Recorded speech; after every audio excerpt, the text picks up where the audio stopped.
silence your cell phones.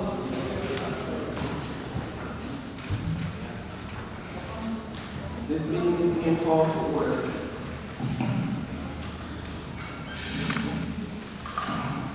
Adequate notice of this meeting has been given in accordance with the Open Public Meetings Act pursuant to Public Laws 1975, Chapter 231. This agenda is complete to the extent known and was sent to the Trenton Times and the Trenton newspapers, posted on the first floor bulletin board in the City Hall, and filed in the City Clerk's office. Formal action will be taken. Roll call, Mr. Clerk.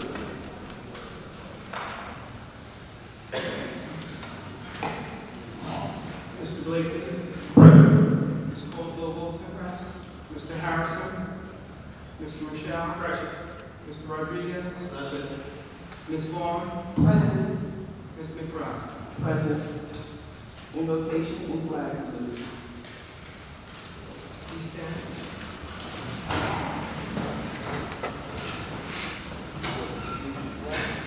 Almighty God, holds the fate of man and nation, we most humbly beseech thee to bless this our city, these deliberations, and these thy servants, that they may act with wisdom and understanding for the good of our community, our tribe, and thy greater glory. Amen. Pledge allegiance to the flag of the United States of America, to the republic which stands one nation, under God, indivisible, with liberty and justice for all.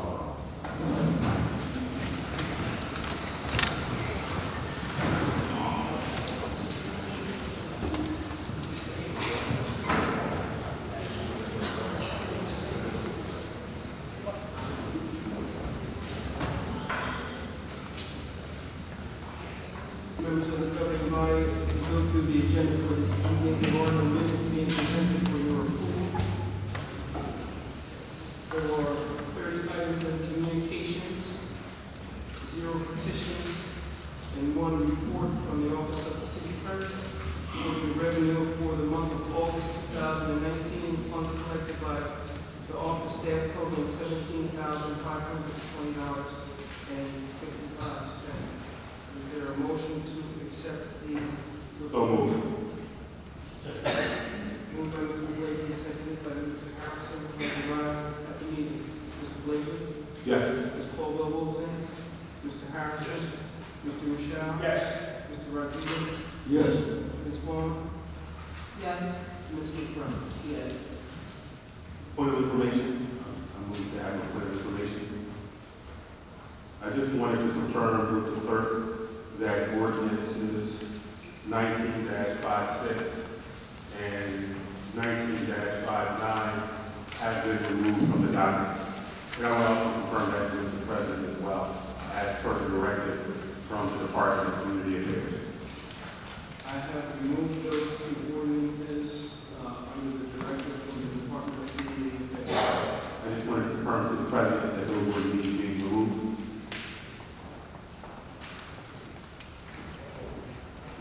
That's a question for the president. Yes, Mr. Harris just stated that he removed them. Thank you so much. I appreciate it.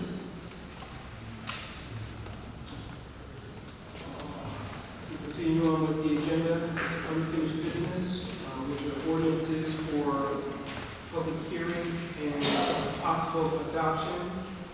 I will make note that the first 3 ordinances on the agenda for this evening are bond ordinances and will be entertaining public hearings only. These will not be considered for final adoption until a later date. So I declare open for public hearing.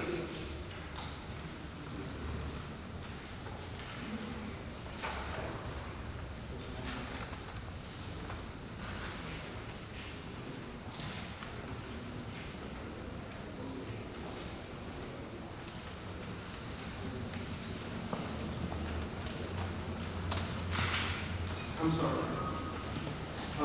19-44, which is a bond ordinance providing for various 2019 capital acquisitions and improvements for the city of Trenton in the county of Mercer, state of New Jersey, appropriating $12,314,061 therefore, and authorizing the issuance of $11,300,000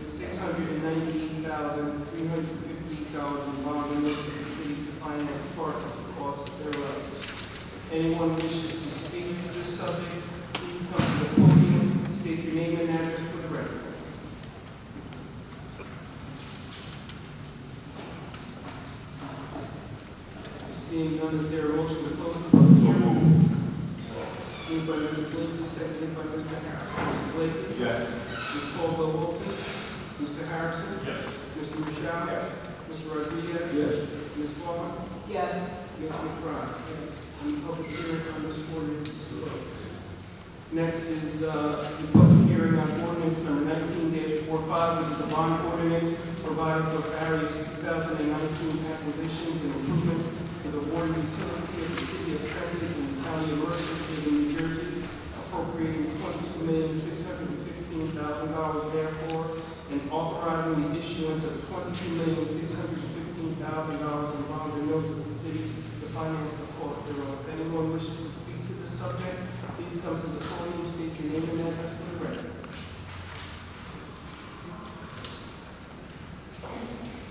Seeing none, is there a motion to close the public hearing? Moved by Mr. Blakely, seconded by Mr. Harrison. Mr. Blakely? Yes. Ms. Caldwell Wilson? Mr. Harrison? Mr. Michelle? Yes. Mr. Rodriguez? Yes. Ms. Vaughn? Yes. Ms. McBride? Public hearing on this matter is closed. Next, I declare open a public hearing on ordinance number 19-46, which is a bond ordinance providing for various 2019 acquisitions and improvements to the sewer utility in the city of Trenton, county of Mercer, state of New Jersey, appropriating $960,000 therefore, and authorizing the issuance of $960,000 in bonds and notes of the city to finance the cost thereof. If anyone wishes to speak to this subject, please come to the podium, state your name and address for the record. Seeing none, is there a motion to close the public hearing? Moved by Mr. Blakely, seconded by Mr. Harrison. Mr. Blakely? Yes. Ms. Caldwell Wilson? Mr. Harrison? Mr. Michelle? Yes. Mr. Rodriguez? Yes. Ms. Vaughn? Yes. Ms. McBride? And the public hearing on ordinance 19-46 is closed. For regular second reading and public hearing, ordinance number 19-53, which is capital ordinance providing for the reconstruction of Whitaker Avenue and Lamberton Avenue by and in the city of Trenton in the county of Mercer, state of New Jersey, appropriating $1,161,151 to pay for the cost thereof, which amount will be funded by the Municipal Aid and Urban Aid New Jersey Transportation Trust Fund grant received or expected to be received by the city. If anyone wishes to speak to this subject matter, please come to the podium and state your name and address for the record. Seeing none, is there a motion to close this public hearing? Second. Moved by Mr. Harrison, seconded by Mr. Blakely. Mr. Blakely? Yes. Ms. Caldwell Wilson? Mr. Harrison? Yes. Mr. Michelle? Yes. Mr. Rodriguez? Yes. Ms. Vaughn? Yes. Ms. McBride? Yes. Is there a motion to adopt ordinance number 19-53? So moved. Second. Moved by Ms. Caldwell Wilson, seconded by Mr. Blakely. Mr. Blakely? Yes. Ms. Caldwell Wilson? Mr. Harrison? Yes. Mr. Michelle? Yes. Mr. Rodriguez? Yes. Ms. Vaughn? Yes. Ms. McBride? Yes. Ordinance number 19-53 has been properly adopted and will be published in accordance with the law. Next is ordinance number 19-54. I declare open the public meeting, public hearing on ordinance 19-54, which is an ordinance vacating public rights of a portion of Post Office Avenue. If anyone wishes to speak to this subject matter, please come to the podium and state your name and address for the record. Seeing none, is there a motion to close the public So hearing? moved.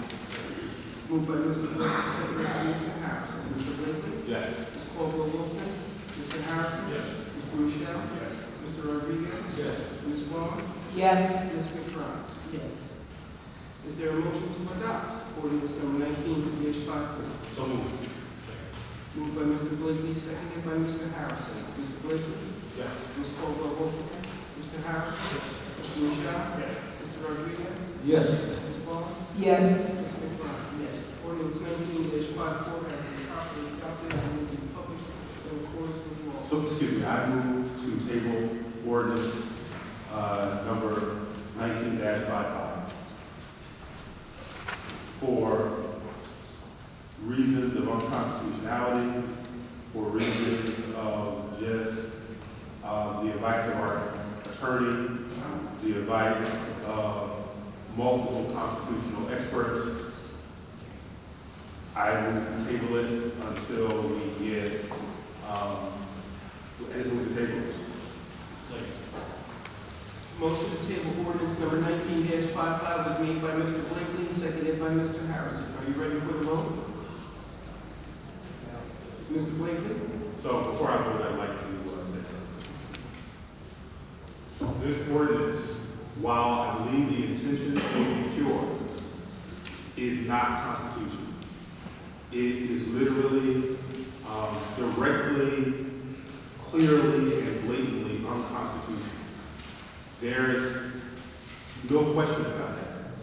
The city has already gotten experts to opine on the legality of this ordinance. If my colleagues would like to do a resolution disagreeing with Assembly Bill 3937, that's one thing. But to introduce an ordinance that directly contradicts the New Jersey State Constitution, I think is not prudent. And so if I can have Mr. Morelli give an overview of the unconstitutionality of this ordinance, I would appreciate it. I hope clearer heads prevail. That's why I'm asking for this to be tabled, because it clearly has no force. So even if we vote on this, it has absolutely no force to do anything because it's unconstitutional. And based on the directive of Councilwoman Vaughn, who was one of the sponsors of this ordinance, she asked for opinions from a number of constitutional experts who unanimously affirmed that this ordinance was unconstitutional. And so if I can have Mr. Morelli opine on that and clarify the statements I just made, or at least confirm the statements that I just made for the record. Excuse me, Mr. Harris, we have a motion on the floor for a vote, and so Mr. Morelli cannot expound on this. We have a motion, and we will continue with the vote. Mr. Morelli, can you please, The floor is now yield to Mr. Morelli, and I am the chair, and we will continue with the vote. There's a motion on the floor. Mr. Blakely? yes. Ms. Caldwell-Wilson? This is a motion to table ordinance 19-55. Mr. Harrison? Yes. Mr. Michelle? No. Mr. Rodriguez? No. Ms. Vaughn? No. Ms. McBride? No. The motion to table has failed. I have a question. Do I have the floor? Thank you. So I'm going to repeat the question that I asked for Mr. Morelli. If you could please opine on this unconstitutionality of this. What is the opinion of the law department, as well as all, I think there were 3 or 5 constitutional experts that were actually paying for their opinions, who basically unanimously affirmed that this ordinance was unconstitutional. So can you explain that to the public, the benefit of the public, and also the benefit of my colleagues? I'll be very brief on that because the opinions that we have are many pages. Ms. Vaughn requested that I draft the ordinance. I did so. She also requested that I obtain the opinion of a utility or water attorney and a constitutional lawyer. The first two constitutional lawyers I tried to obtain opinions by, one was Professor Robert Williams, the other was Earl Wall, both of Rutgers University. Professor Williams is recognized as the preeminent constitutional lawyer on the New Jersey Constitution. He was in the process of traveling to Brazil, so he could not do a full reading. I was in communication with Ms. Vaughn, and she suggested Professor Hawkins, who was at Rutgers University, and that's who I chose. Professor Hawkins wrote an opinion, which I think everyone has, and I also got an opinion from an attorney who represents another municipal utility similar to Trenton. And I looked at it myself, and 2 members of the law department looked at it. And I did speak with Professor Robert Williams about it.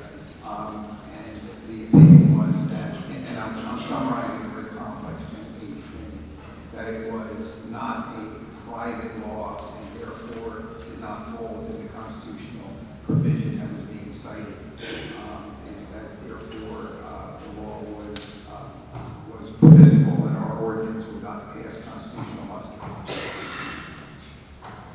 So I just want to be very clear for the record that whoever votes in favor of this is voting for a blatantly unconstitutional ordinance that's been affirmed by the legal department as unconstitutional, as well as a number of experts. Thank you. Madam President, can I have a couple comments, please? Well, it's very interesting that folks are using language here that either this ordinance or the actual law, A3937, that allows for local government water system employees to reside in all municipalities served by water systems. That was a law that was enacted by our state legislature. To, in essence, the state law mandates that the customers of a water system, like Trenton Water Works, be placed in the same hiring tier, given the same priority and consideration as the owners of the water utility, Trenton residents. No longer will customers Ewing, Hamilton, Hopewell, or Lawrence will be given second preference for jobs at Trenton Water Works as mandated under our city's current residency requirements. So when you want to talk about unconstitutionality, this ordinance that we're proposing here today, 1955, is a direct challenge to the state overreach, to override our residency laws, to put other municipalities on the same tier as Trentonians. So we are challenging that law. And the Constitution permits us to adopt any laws that the state legislature adopts on behalf of a municipality. The Constitution says, I'm just summarizing because I'm not an expert, that the state cannot, shall not, must not interfere in local government affairs. This is why you have an elected council, an elected mayor. And this is why there's processes for conflicts such as this. So it's disingenuous of our law director to sit here. I object to the term disingenuous. No, I have a right. Mr. Morelli, No, it's disingenuous. I am It's disingenuous exercising of my the law. right. Madam President, when a person does something illegal, I have to point out, that's my job. Rice versus Union County Regional Board of Education, citation is at the Superior Courts of New Jersey, 155, New Jersey, Super 64. Personal attacks. I am an employee, not an elected official. I have certain constitutional rights. If Ms. Vaughn wants to charge me, then charge me. She has to charge me, give me notice of a hearing under Rice. And Mr. Harris, correct me if I'm wrong, there has been no Rice notice.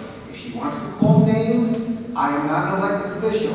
She should not be calling names, which is what she is doing. The word disingenuous means liar. I will not allow her to violate the law. I have rights, and I will quote directly from Rice versus Union County. Any matter involving the employment, appointment, termination of employment, terms and conditions of employment, evaluation of the performance of promotion or disciplining of any specific prospective public employee or officer, or any current public officer or employee.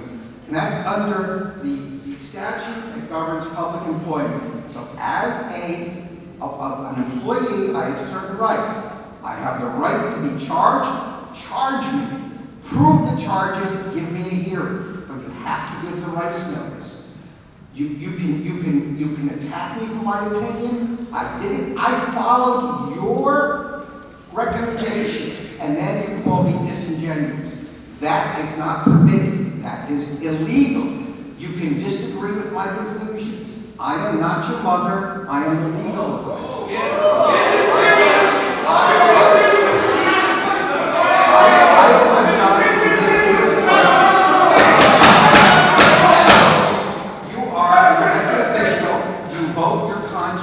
I cannot vote for you. Your name is not disingenuous. That's a public statement. Let that woman finish talking. You had your say. I need the audience to understand that this meeting is not going to be interrupted from the audience. Please respect this chamber and do not blare out your personal opinions from the audience. You'll have a chance to speak during public comment, and then you can come up and voice your concerns. But until then, please remain respectful. Councilwoman Vaughn. So I will finish. Regarding the constitutionality, the only forum that can declare there is a direct conflict between the state law 839-37 and our current residency law that's part of the city code.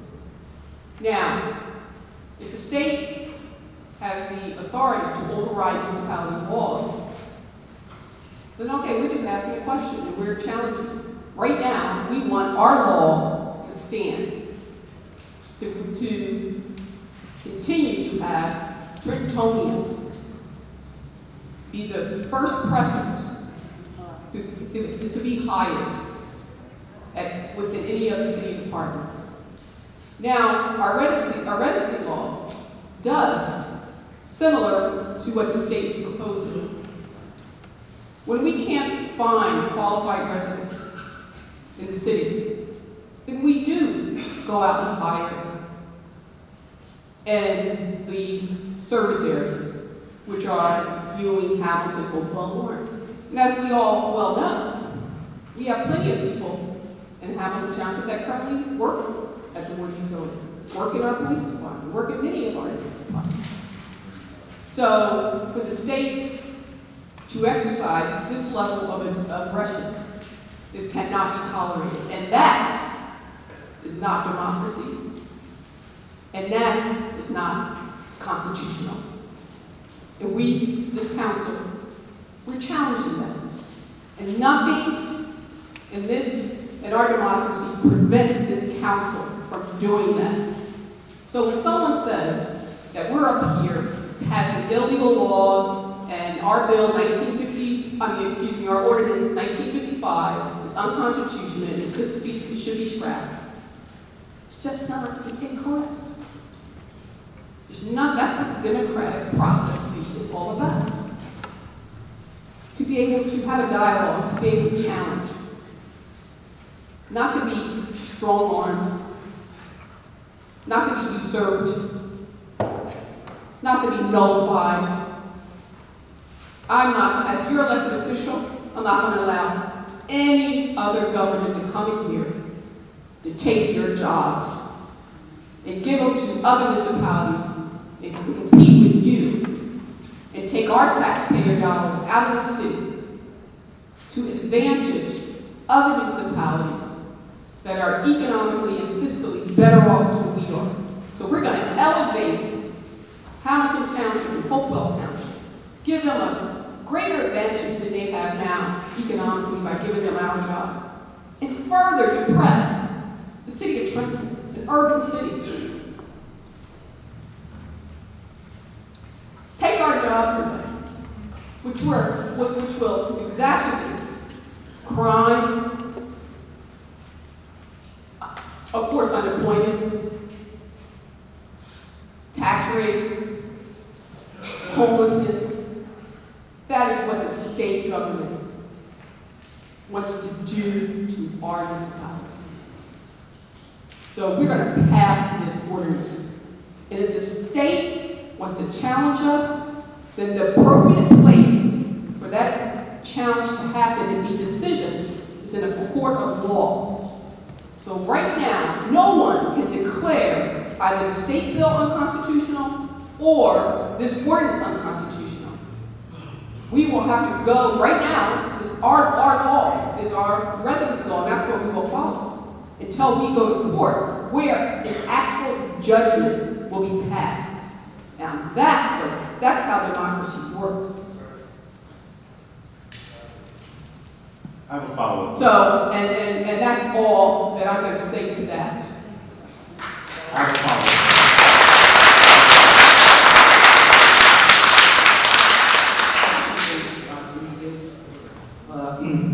I'm going to vote yes for this ordinance.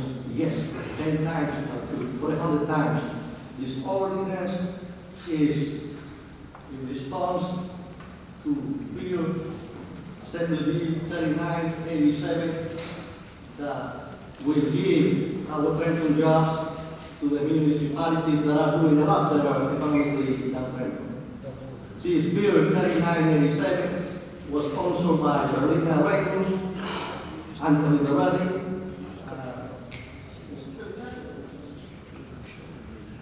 Charlie Turner, and our Assemblyman from D'Angelo from District 14. This bill was introduced in May of 2018. May of 2018.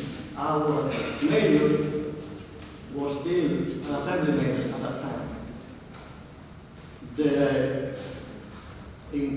For that time, our politicians, our local politicians, did not make an effort to let us know so that we could go to the hearings at the assembly, at the committee, and at the assembly.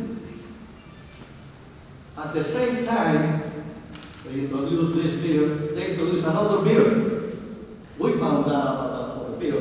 The other bill was to create a commission, a Mercer County Commission, composed of the whole county, 17 members, 2 of them were going to be from Trenton, only 2, to oversee Trenton Water Works. We found out about that bill, and Councilwoman Bond and I talked to the chair from the water department, and nobody else showed up from the city, nobody, because they didn't care about it. But we oppose it because Trenton Water Works belongs to Trenton. It's our property, it's the only resource we have, and makes a lot of money. And what's happening now is that outsiders, special interests, they want to privatize water works. That's what they want. And you be very careful, because if we do not find this bill, go against it, they are going to bring probably American water to run the utility. Yes, at the beginning, they will bring somebody else from outside to run it. That's legal, that's okay. They say that's not privatization, but eventually, we're going to have workers from all. Workers, most of them are going to be our trade union relatives. Trade union relatives from Mercer County trade unions. Because there is another ordinance that our administration was trying to pass, allowing the public works contracts to be done by the trade union council of Mercer County and union rate jobs, which are now minimum $65 an hour, while we are paying $17 an hour for our public works employees. So, rather than hire the vacancies that we have in the public works, the vacancies we have at water works there, because we have qualified people in Trenton that have been applied to water works, but they have not even been given an interview. Or they have been offered jobs that are, labor jobs, but they have licenses. They are very qualified. administration said no, and that's where this bill is coming from. That's what they claim. That's what Shirley Turner told us. Oh, I sponsored the bill because your administration said that you don't have qualified workers in Trenton. So we have to look for them somewhere else. That was a lie. It is a lie. And I'm going to vote yes 10 times. The least we can do in this council is go against that bill. The least we can do. Whatever else, let the courts decide at the end.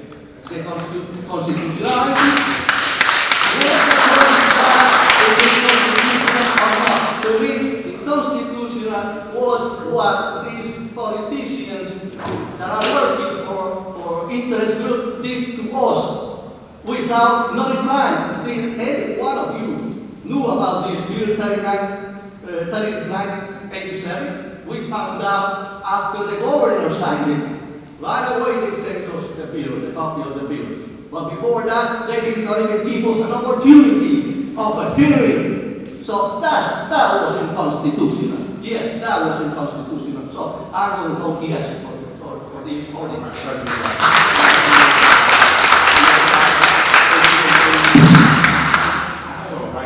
going to continue, so we can get to the. I am not giving the floor to you. Mr. Harris, can you continue the document? This is my right. I am not yielding the floor to you. As the presiding officer, I am asking Mr. Harris to continue the business of the city, please. So I declare open the public hearing of ordinance number 19-55, pursuant to New Jersey State Constitution 1947, and ordinance to prevent the usurpation of local government authority by the state or county, and to not adopt New Jersey State Assembly Bill 3937 and New Jersey State Senate Bill 2631 that allows local government water system employees to reside in municipalities served by the water system, and the nullification of the Trenton City's Code 2-95, residence requirements, exception, waiver. If anyone wishes to speak to this subject, please state your name and address for the record, and please try to limit your comments to 3 minutes for this public hearing. 3 minutes? For the public hearing. Wow. Kevin Moriarty, 3 Belmont Circle. So, seriously, you're all John C. Calhoun now? Really? Nullification? This is wrong-headed and a ridiculous legislative garbage proposal. It's premised on a very highly selective reading of the state constitution. You quote in your ordinance that the legislature shall not pass any private, special, or local laws regulating the internal affairs of municipalities formed for local government and counties, except as otherwise in this constitution provided. That's the basis for your brother's stand.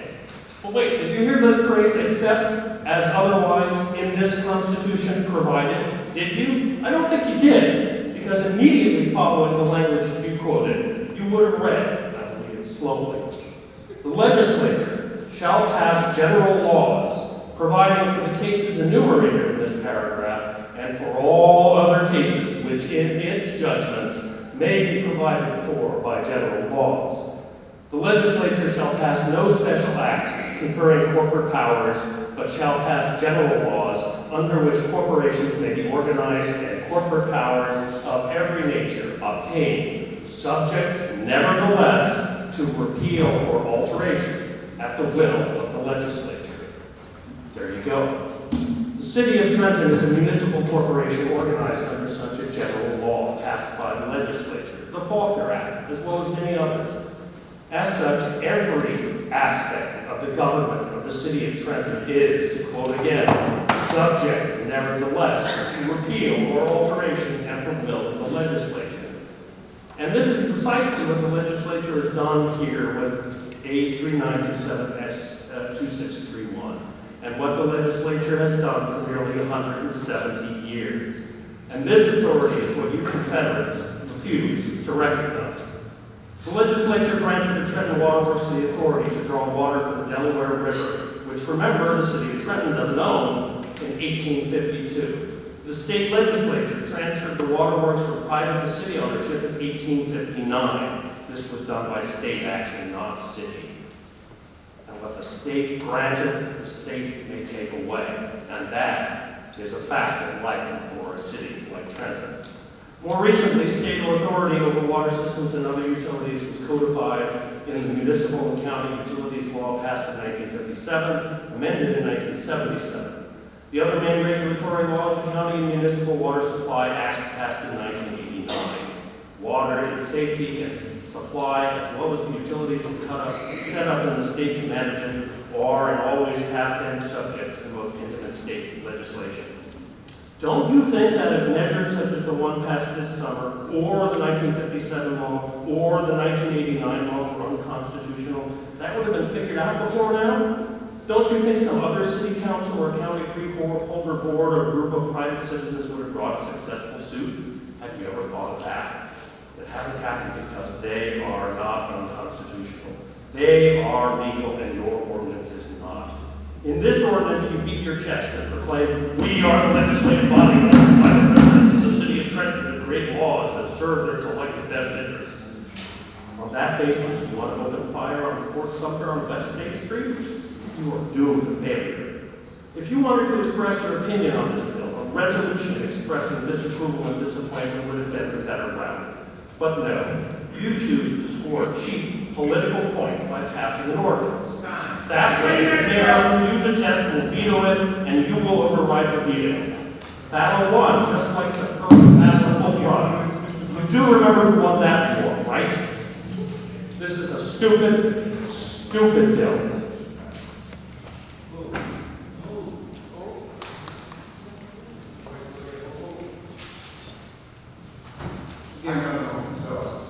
Again, please state your name and address for the record. And I was 59 Tyrell, Trenton. Who had made that question? We have to ask that for the record. Oh, I'm sorry, Mr. McBride. If they want to work for the Trenton Water Works, you know the law that you have in effect, that you have the city police, Speak into the mic, sir. the police and the fire department, you have to get in the city attorney, tell them to move in and fix up some of these back in the houses, okay? That is how all that, and it applied to what they do with the department. Department.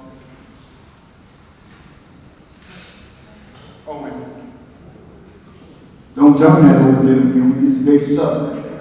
I'm a union worker, and they ain't nothing but a bunch of backstabbers. All the people that live in the city of Trenton would lose their jobs in their department, the hiring departments. I'm being honest. Is there anyone else that wishes to speak to this matter?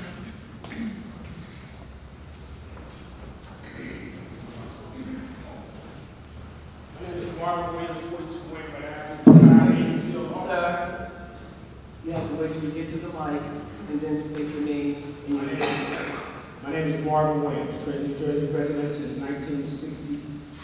Retired Navy SEAL officer. I'm not going by his ordinances, but to Trenton Water Works belongs to Trentonians. If you go to Hamilton Township, Lawrence Township, any one of the municipalities, and look for a job from Trenton, you ain't getting no damn job here. Trenton job is right here where we at. We pay for the water here. Right? We the ones that sit around and they tear up the streets in the wintertime and get dust all over our brand new cars when they fix the streets and we go without water or water shortages. We pay the increases when the rates go up on the water bills the council. in Trenton. We pay the bill. Trenton told me to pay Trenton Water Works. So that's where the jobs need to be at. So we can keep on paying Trenton Water Works and getting our damn sewage system and our streets fixed. I rest my case. Thank you.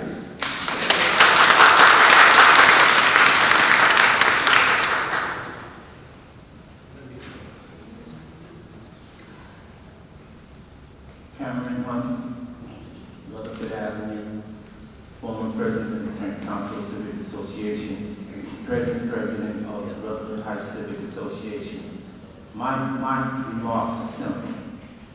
We are now faced with the dilemma of we have an entity coming into the city of Trenton to try to take our only source of income. Is that not true? No. Yes? No, not true. All right, then is it true that they are trying to take the waterworks? No. Nobody's trying to take the waterworks. They do not have people working in the Trenton water system that don't belong to Trenton, that belongs to a private entity that's taking the waterworks over. It's a different conversation. Excuse me, the gentleman is speaking, and as per the rules of this council, no one will interact with the gentleman. Let him make his Do you want to statement. follow rules now? Let him make a statement, Mr. Blakely. Councilman Blakely, please, we're not going to tolerate that. So let me get this straight. So no one is trying to take the Trenton waterworks. Am I right? No one? No. So everything that the community is hearing is not true. It's not true. What am I doing? No, Mr. Blakely, I'm asking him to allow me the opportunity to speak. Because I'm quick. The way that this works is that you make your comment, and then I will give the floor to one of them at the end. All right, so the question is there an entity trying to take the Trenton waterworks from the Trenton community? No. You can't interact, you just have to get your statement. I'm done.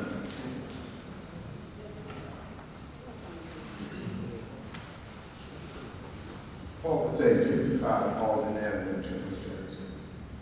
Hey, Robert and Santiago, remember we was there, okay? Me, you, and Dino, we went there. I know what they had. I don't care how they sugarcoated or whatever how they try to hide it, however they try to do it. They had their chance to do what they had to do back then. Why is you trying to take our only resource that we have? Ask them that. American Water want that water so bad they can taste it. Now, whoever blind to see that, I just don't know. I sit back and I watches everything. You know how to set it play. They don't have to have it on the docket back then. Soon as they hit the floor, they can put it back on the docket and get it back. Just like you said, y'all got to get out of them seats. Stop fighting each other. We got to take a march down there. Because they after that water. If they get that water, all these senior citizens, that God be my witness, will lose their home. Tax will go sky high. Water bill, you can't pay your water bill.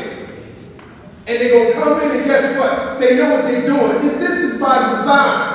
To steal my forefathers and foremothers' houses that they worked so hard and on the sweats and impacts to get their houses, to steal it. But yet we gonna tell them that's not true. Come on now. Please wrap up your comments. Thank you, sir. I will. Wake up. We gotta fight with y'all together. Because once they get in, we're gone. Trenton's no more. And like my man said, Hamilton Avenue, you can't even get a job now. Union, Lawrence, they don't want us over there. When we go over there, give us tickets. Go back to Trenton. Go back to Trenton.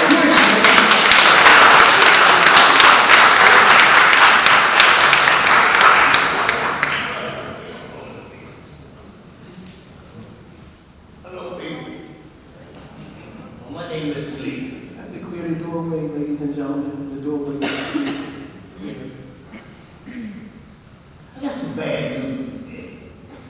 Okay, I live on State Hurricane, right? What's that? Whatever, that mall been closed about 12 years. Yeah.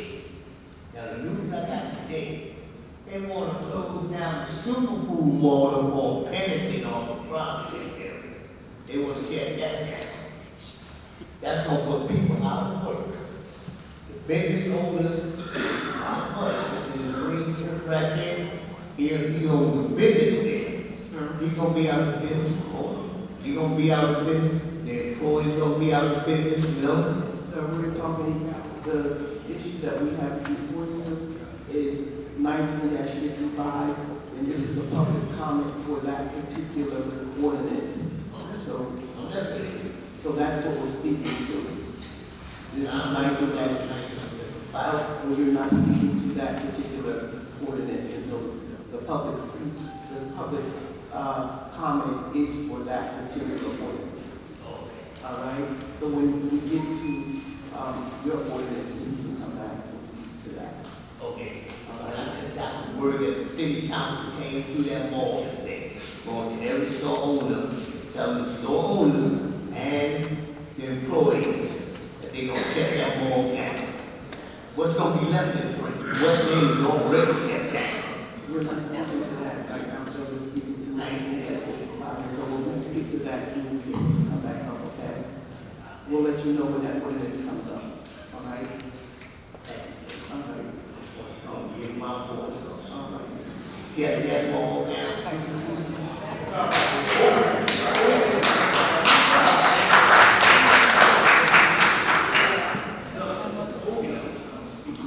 Mr. Harris, could you make it clear that the public comment is for 19-55? This is not a reference to 19-55.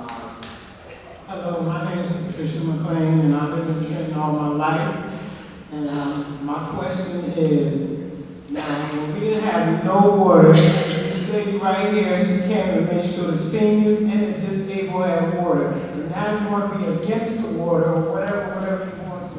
But we need our water, and we need our water. Us need our water in our name, in our town. We don't need nobody else doing nothing. We can do it. We pull together, we can do it. And that's all I have to say.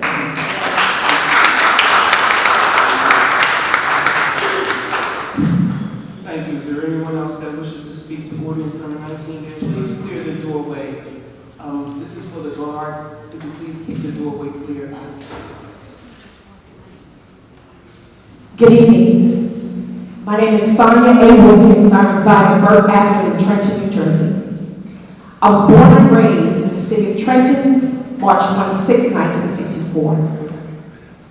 I have raised my children here in the city of Trenton. They were both born, one in 1987, the other one in 1996. I've been a city employee, currently retired since July 1st, 2019. As an employee, when I began with the city of Trenton in 1992, February 10th, 1992, I started at the Trenton Waterworks.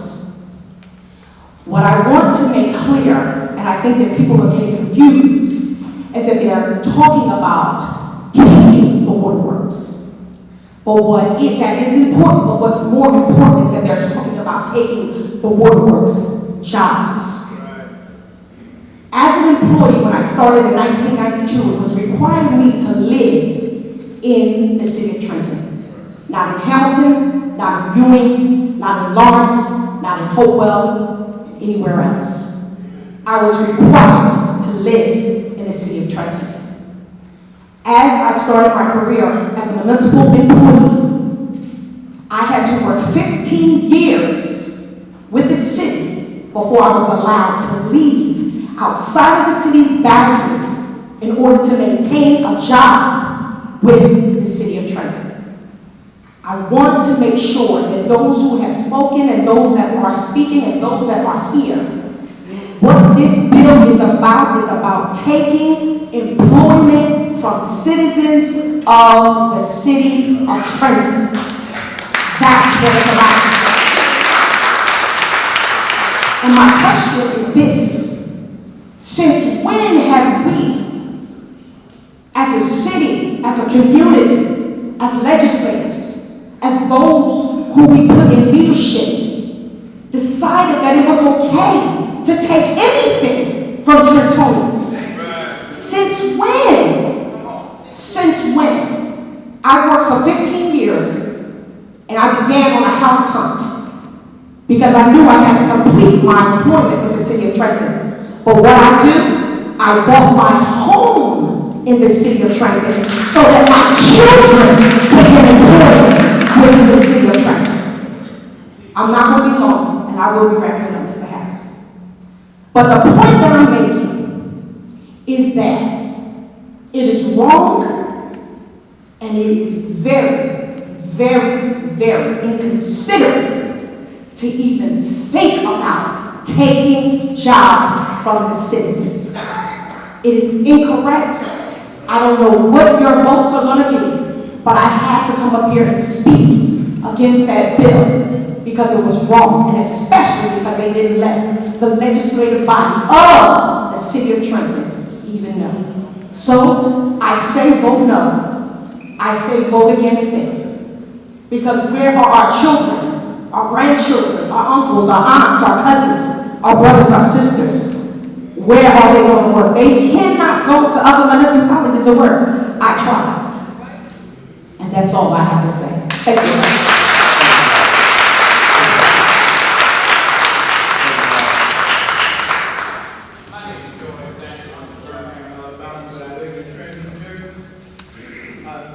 I don't know what the problem is with this water work, but I know that you've been trying to take it over for a long time. And it seems like the people that we voted for to put in office to look after us look like they have sold us out. Come on, I don't know what the situation is. I mean, anybody could explain it to me. I don't know why so many people want to run Trenton, but they don't want to live in Trenton. Come on. All they do is be poor from the outside. The people of Trenton doesn't have to run anything because we live on a plantation. We can't do anything unless the Department of Community Affairs say so. So instead of our elected officials trying to give away the water, they should be trying to get us off this plantation so that the people in Trenton can run things. The generation can run things. We don't need the Department of Community Affairs. They asked me to vote for Governor Murphy. He's going to make all the changes that Chris Christie left up in the Republic. Well, so far, I haven't seen Governor Murphy do anything. Right. I hear about it, but I don't see it. Right. And all the people that talk to him, they must not be talking for the city of Trenton. Right. And Brother Blakely, the city councilman, he told me when he was running for office, he was going to be an open book. You can come talk to him anytime because he had Trenton at heart. But it seems like Brother Blakely has lost his way.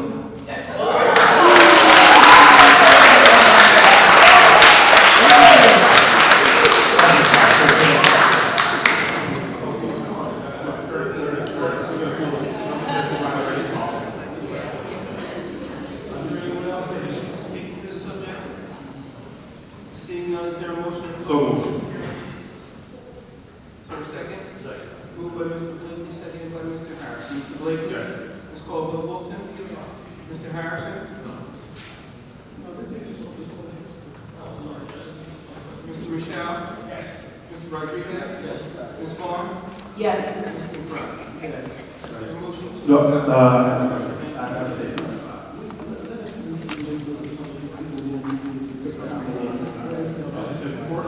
Let us move forward, Mr. Harris, with the vote, President Wright. with this resolution. President Wright.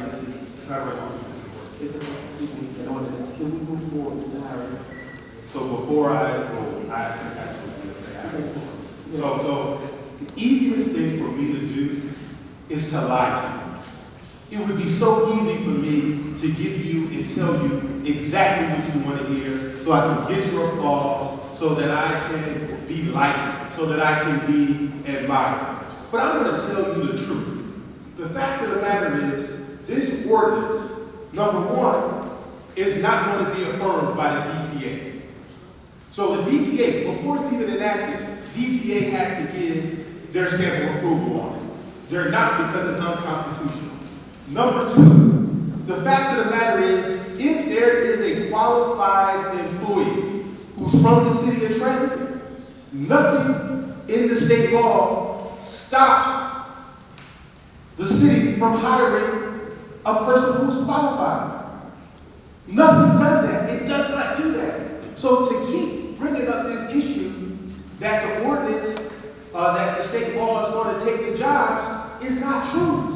It's just not. This ordinance is first of all unconstitutional.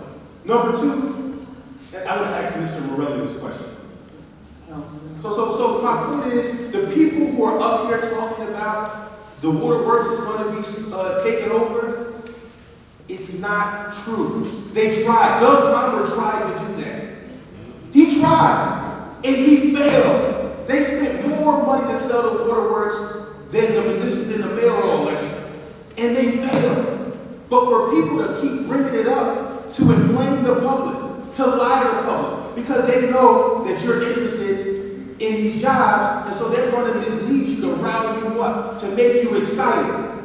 It is unfair, it's wrong, because I see people who are coming up here who are being played, who are being lied to. As I mentioned, nothing would stop a qualified Trentonian from being hired in the waterworks as per law. Nothing.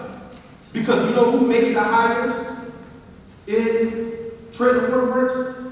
We do, the city does.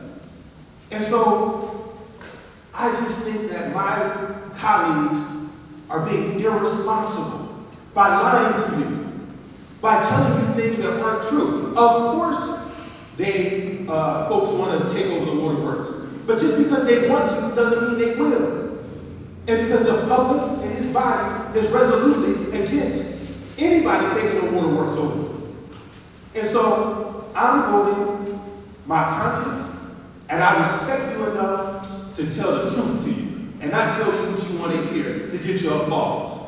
This ordinance is going nowhere, it's unconstitutional, and I'm voting no, because it's the right thing to do, and I love you enough not to lie to you and play games and play games with this matter. Thank you. There's no motion. Excuse me, I'm going to have you removed if you keep calling out from the audience. So, Mr. Harris, could we move forward with the Is there a motion to adopt ordinance number 19-55? So moved. Second. Moved by Mr. Rodriguez, seconded by Mr. McBride. Mr. Blakely. No. Mr. Colville Wilson. Mr. Harrison. No. Mr. Michelle. Yes. Mr. Rodriguez. Yes. Ms. Vaughn. Yes. Ms. McBride. Can I make a statement before I vote, Mr. Harris? What I would like to say about this ordinance is that maybe a little over a month ago, our mayor stood on the steps of the city hall with Hamilton councilmen and councilwomen from Hamilton, Lawrence, Hopewell, and Wheeling. And he had a resolution that he wanted to put forward.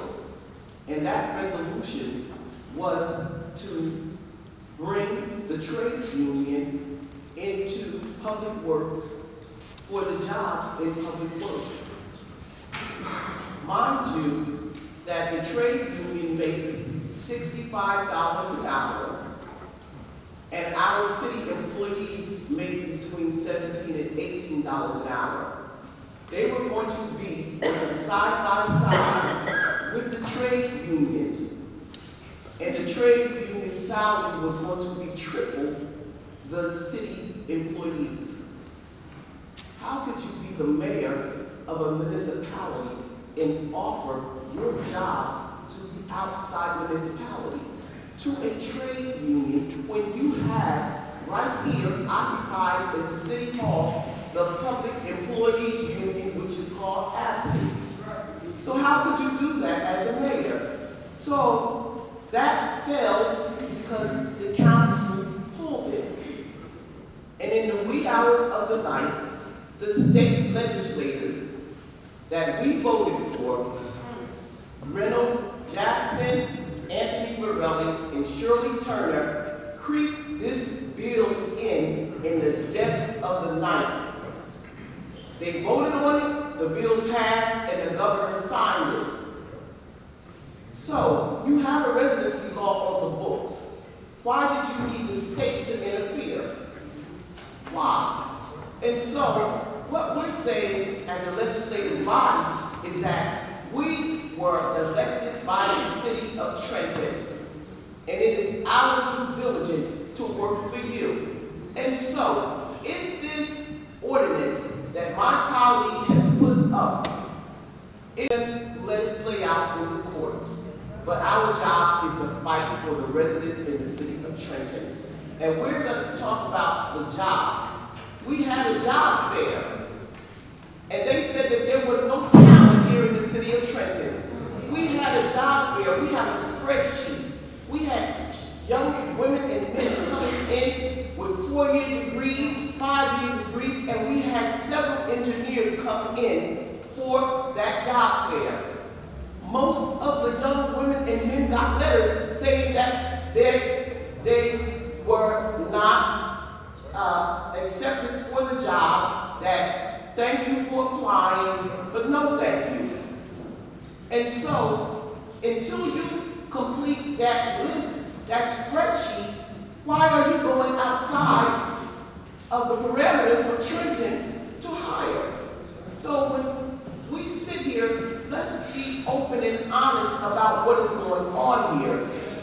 We're here to say to the state, to our state representatives, we did not need you to interfere, because if Trenton is good enough for you to work in, it should be good enough for you to live in.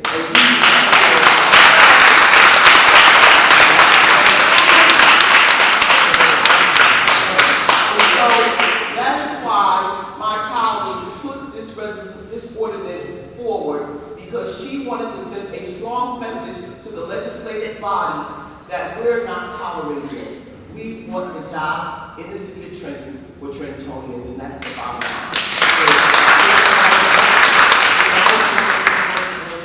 And my vote is yes for 19-55. Thank you. Ordinance 19-55 has been properly adopted and will be published and provided by law. Ordinance number 19-56 has been removed from the docket. Next for your consideration is ordinance number 19-57, which is an ordinance for emergency conservation of water. If anyone wishes to speak to this subject, please come to the podium and state your name and address for the record. Seeing none, is there a motion to close the public hearing? So moved. Second. Moved by Mr. Blakely, seconded by Mrs. McBride. Mr. Blakely? Yes.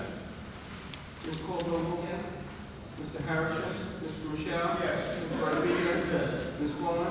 Yes. Ms. McBride? Yes. Is there a motion to adopt ordinance 19-57? So moved.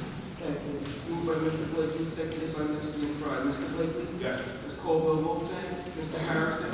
Mr. Michelle? Yes. Mr. Rodriguez? Yes. Ms. Vaughn? Yes.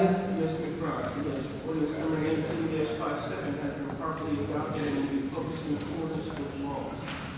Next for your consideration, or I declare open the public hearing on ordinance number 19-58, which is an ordinance amending chapter 2-1 at SEC, creating and expanding the number of assistant city attorneys and legal assistants in the Department of Law necessary to support the city attorney. Is there, if anyone wishes to speak to this subject matter, please come to the podium and state your name and address for the record. Councilmembers Kevin Moriarty, 3 Belmont Circle.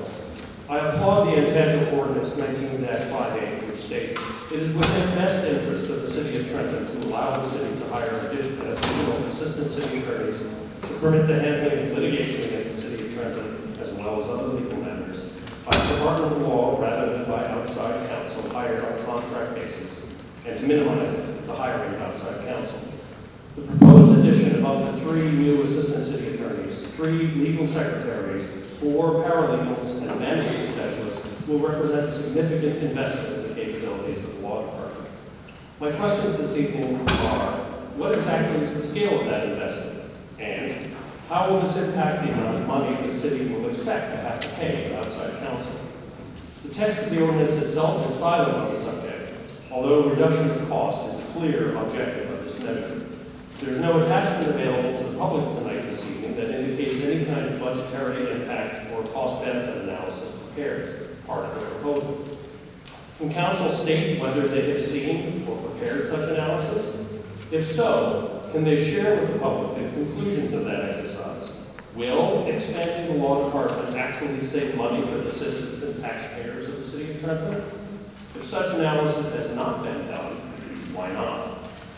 If there is no basis on which to estimate the fiscal impact of this proposed ordinance at this time, I would request that council table this proposal until such time as proper analysis has been done. We all know that council has great confidence in the abilities and skills that those in our law department have. in negotiating the best deals available for this city. However, it is vitally important to have some assurance based on cost analysis if expanding the department at this time will be one of those good deals. Is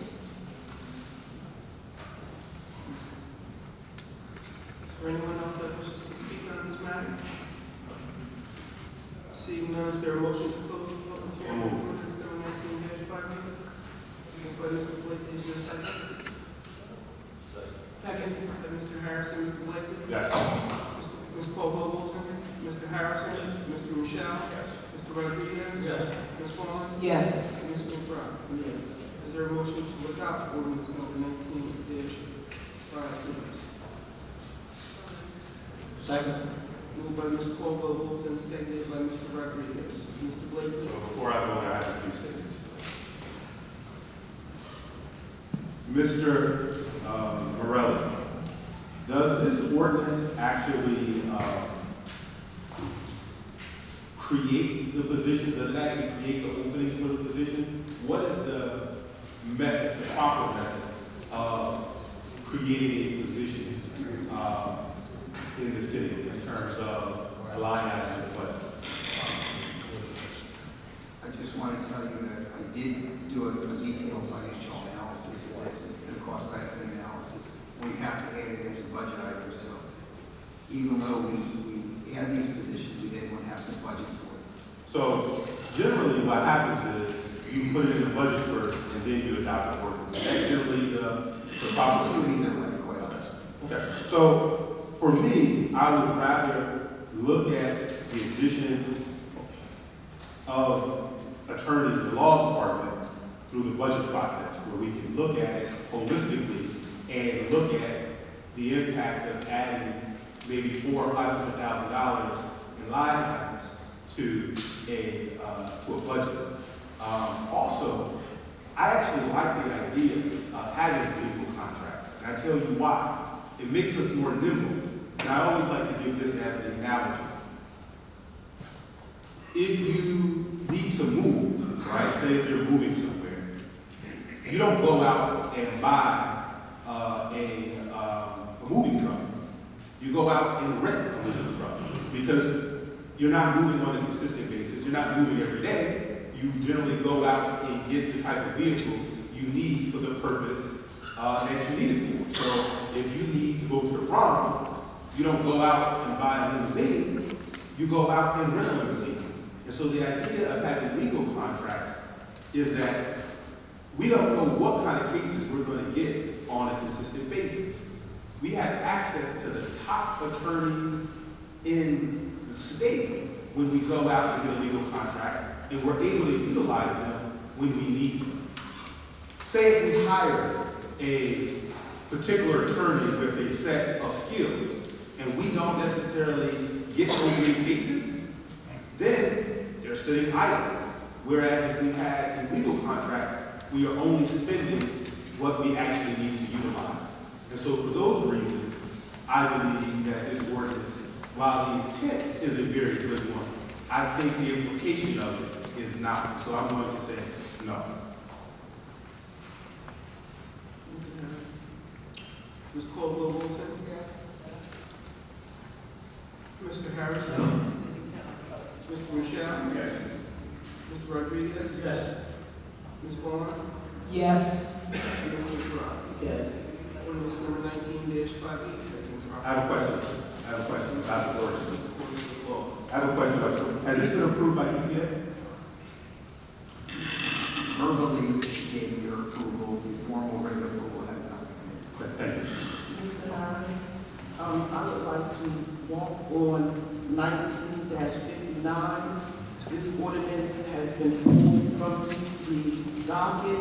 This is an ordinance amending chapter 2-21, adding the position of certified public accountant to the Department of Water and Sewer, specifically Trenton Water Works in the city of Trenton. I would like to make a motion to walk this on. Second. Motion to Include 1959. Moved by Council President McBride, seconded by Mr. Michelle. Mr. Blakely. So let me tell you why I'm voting against this ordinance.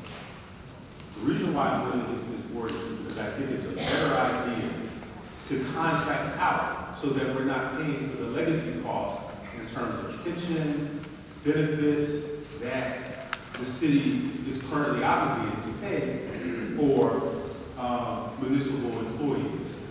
It would allow us to be a lot more nimble and get the services if we contract out for a CPA firm as needed. We may not need a CPA working 2,000 hours a year in terms of a regular 40 hours a week. It may be a good idea to get a contract where we maybe do $50,000 and we use the CPA on an as-needed basis.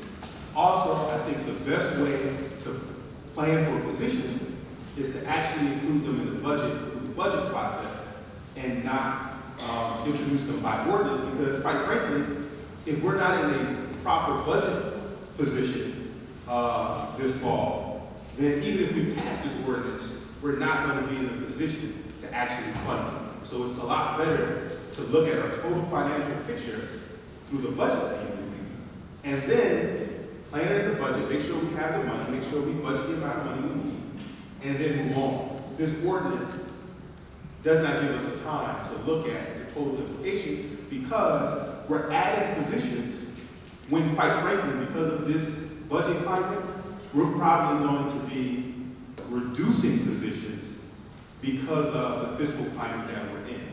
And so instead of focusing on adding positions right now, we need to do that during the proper time, budget season, not this time, because quite frankly, instead of adding positions, there's a really good chance, because of our fiscal position, that we're going to be possibly losing positions in the city. So I'm voting no. Mr. Caldwell-Wilson? Yes. Mr. Harrison? This ordinance was actually removed from the docket under the direction of the DCA.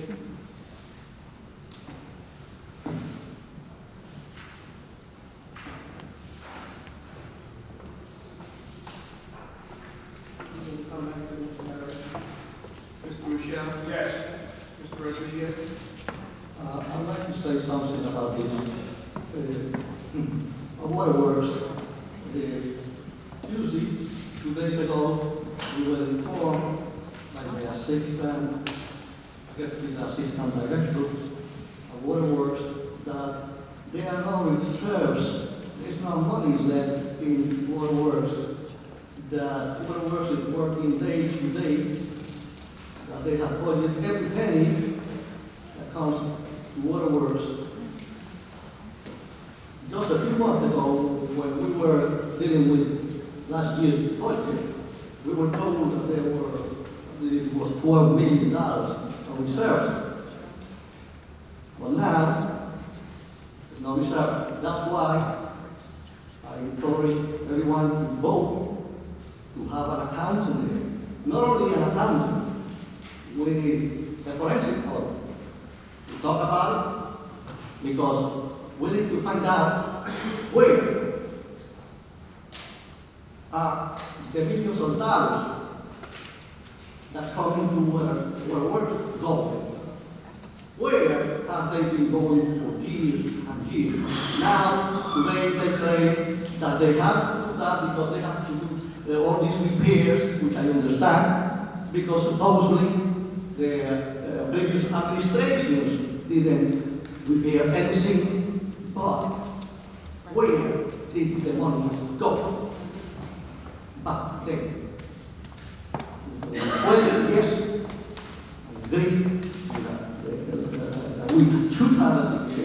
Also, we will have another ordinance coming up for this month, because we need to get quarterly reports, financial reports from our workers.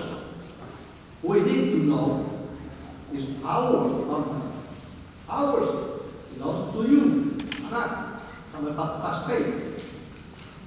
We need to know how much money is coming in and how that money has been used. So I'm going to make it as an ordinance, because we deserve that. Because now, lately, we have been asking for reports from waterworks, from Wave 3, from everything, but nobody shows up. They don't have the courtesy of coming in and giving us the report. Something is hiding. If they have nothing to hide,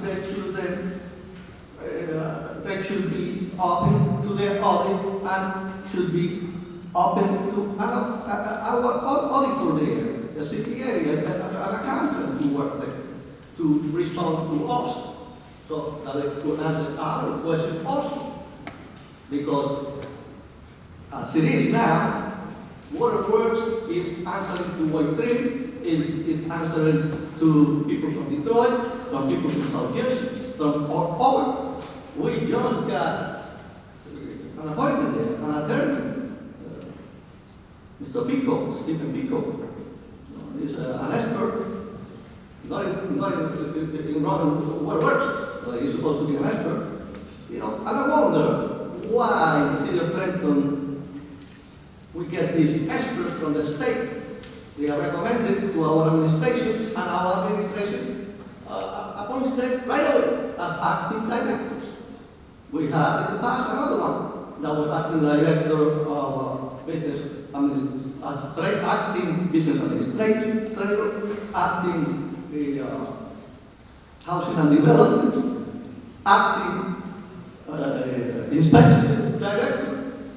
We get these experts. Watch out, ladies and gentlemen. You know what they are?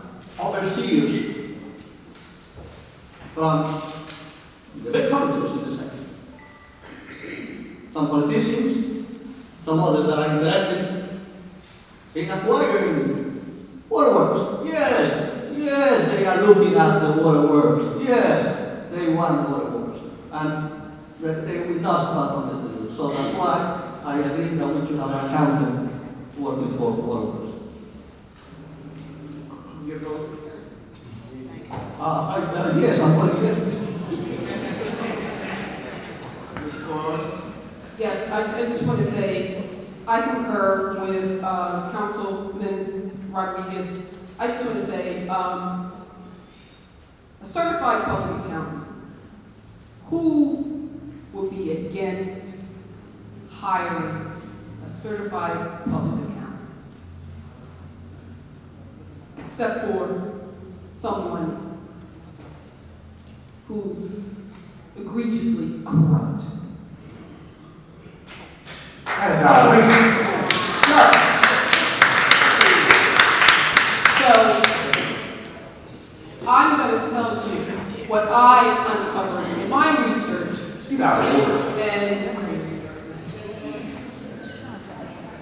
what I uncovered in my research since I've come on this council pertaining to Trenton Waterworks. And the reason why this council is asking the administration to place a CPA, certified public accountant, over at utility. Because you can pretty ascertain that we don't have one over there. And we never did. So I'm going to tell you that every other public utility in the state of New Jersey that's like Trenton, there's 9 of us that are publicly owned, publicly run, owned by the residents and taxpayers of the municipality. That's us, the Department of Water and Sewer here in the city of Trenton. And I was curious as to how things work because our administration is not transparent. Asking for financial reports, they don't give them to you. You don't know whether they, just don't have them or they just don't know. So I said, I'm going to go out and meet with the other municipalities that are like Trenton.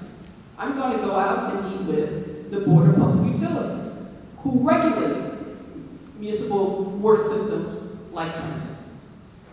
Right? There's a few. The city of Bordentown, Wildwood, Berlin, Clinton, they all are municipal systems. And I asked them, how do you guys run your utility? They were so happy to share. They're like, wow, Trenton, you guys are really large.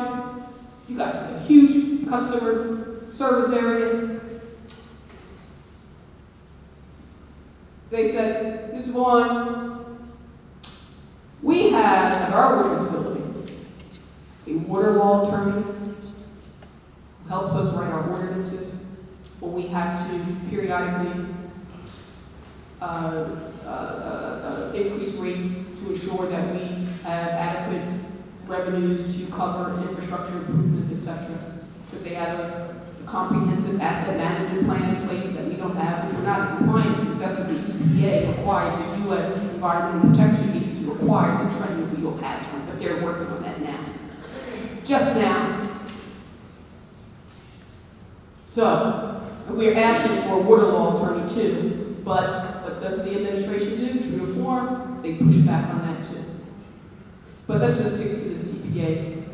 So in addition to that, I asked, okay, so how do you go about increasing your rates to make sure you have adequate capital coming in, over years to afford your infrastructure improvements that are required by the regulators?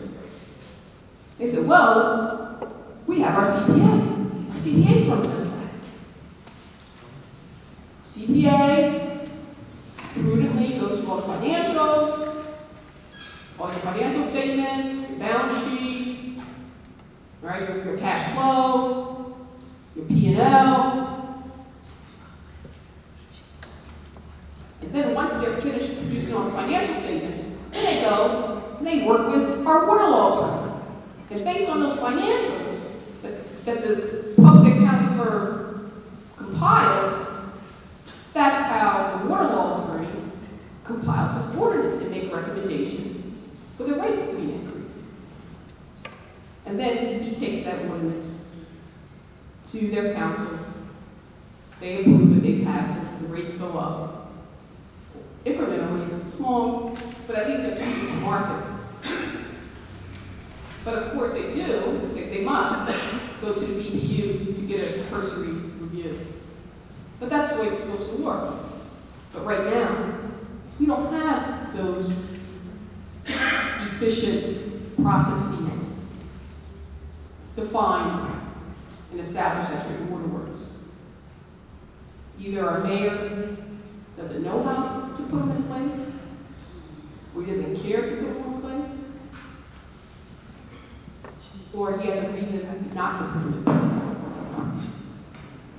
So we find it unacceptable and intolerable. So we're going to do just like all the other successful water utilities that happen to not be under ACOs. We got 2 ACOs that we're under. Bordentown City's not under ACO, because you know why? They got a water law attorney. They have a CPA. Berlin, same thing. Wildwood, same thing. Not Trenton. We don't get that type of legal opinion or advice from our law department to run our water utility. So our council, we're wearing a lot of hats these days because there's a lot of ineffective, corrupt processes in the city of Trenton. It has been for decades. So I'm going to vote yes to have a CPA, a certified public accountant, to manage the financials, to help manage, to report and compile the financials at your water utility, that you, the residents and the taxpayers of this city, are the owners. Yes, Mr. Harris. Mr. Harrison?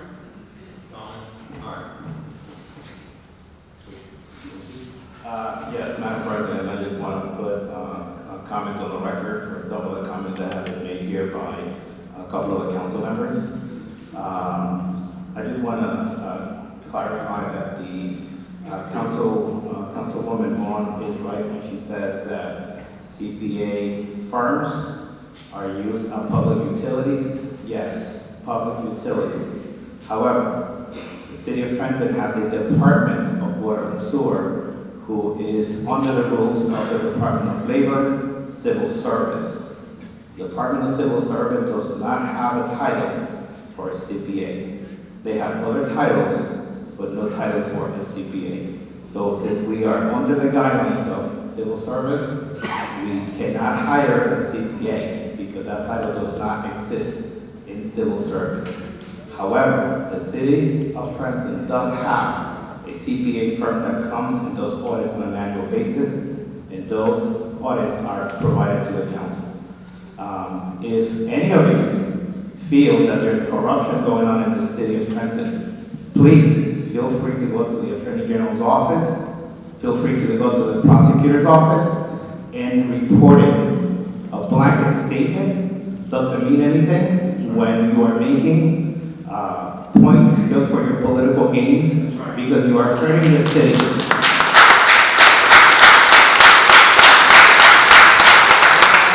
We come every day, we work very hard, and we do the best that we can to our ability. And for someone to come and grandstand and say that there is corruption just to score points is totally unfair. You should not be doing that because you have a lot of workers that care a lot for the city.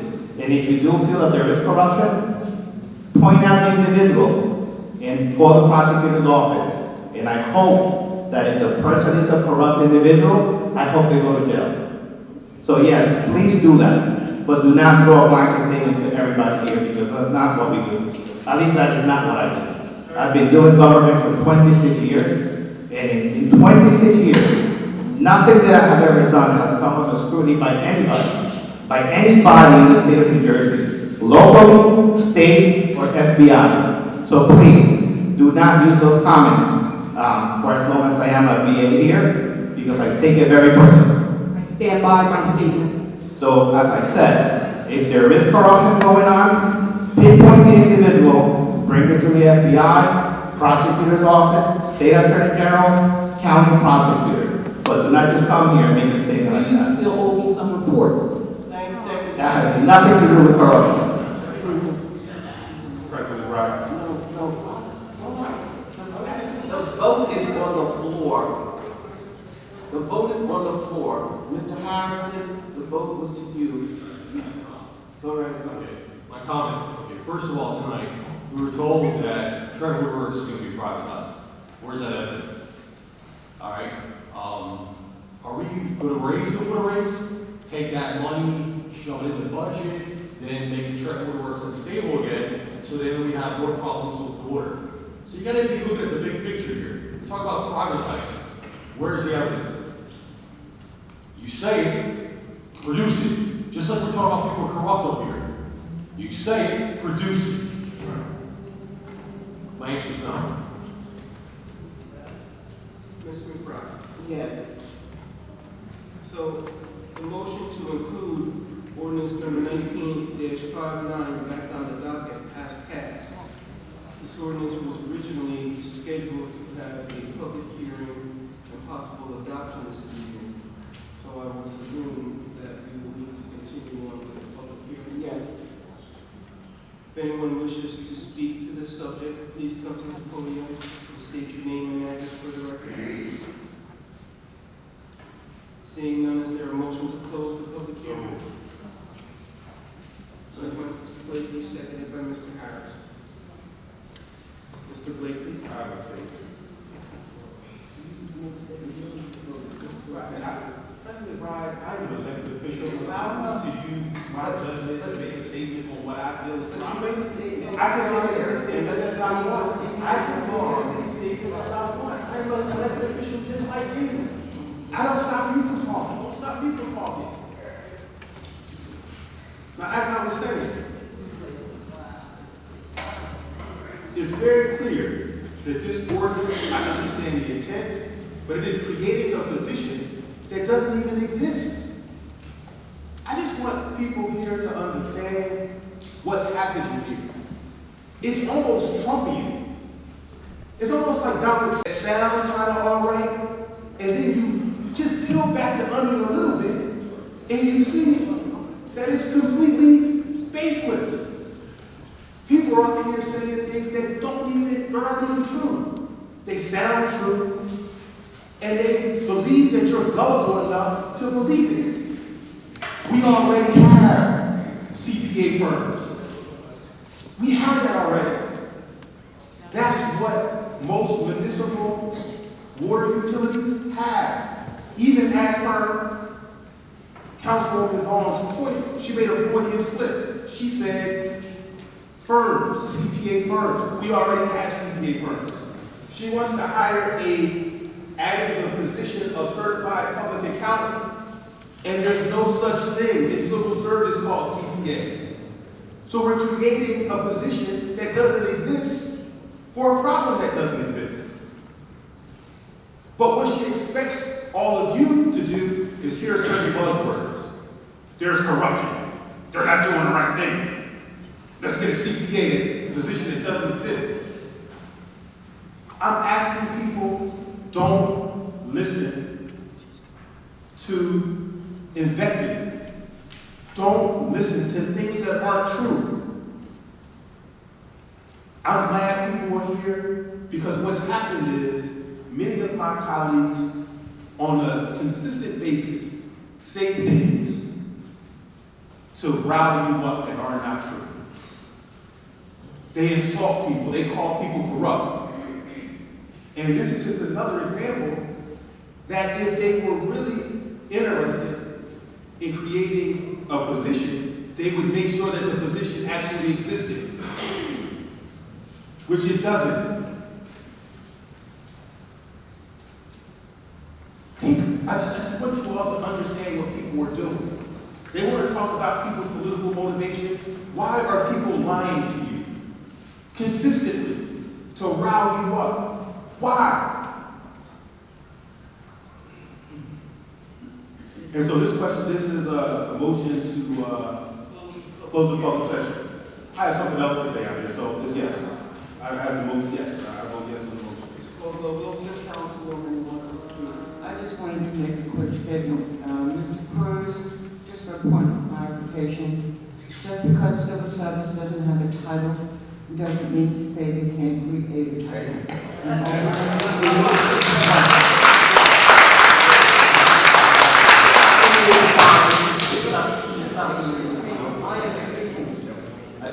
Civil service, just because they don't have a title, doesn't mean they will not create a title. We just have to ask them to. And that can be done. Right, so there's a difference, Councilwoman. I think, but does it exist now? It doesn't exist. If it doesn't exist now, we can tell them, we've hired someone, they can create that. I will. We can make a request and then I And will. when you put out an advertisement for the position, by then civil service can write it up. They do it all the time. They can create that title and make it an eligible title. And then once 3 people are in those titles, then they can create a tax. So Councilwoman, to your point, we cannot hire anybody for that title when it doesn't exist. We can go to civil service. Yeah, you are correct. We can go to civil service first to make the request, and then they determine whether it can happen or not. Once it's created in civil service, then we can pass a resolution for the salary ordinance to create the position, and then we can hire someone. But it can't be done. We can make a request. So the other, before you go, Mr. Cruz, because you touched on that point. So my question to you is, we brought assistant director to Dr. Fouché in, and there was no title for that. That position was just brought on. So when it wasn't a civil service position, but we brought her on and we hired her, and so it's the same that we didn't have positions for. So it's the same difference, you know. That's my feeling, is that, you know, if it works for one, it can work for the other, because we did bring on several people in the water department.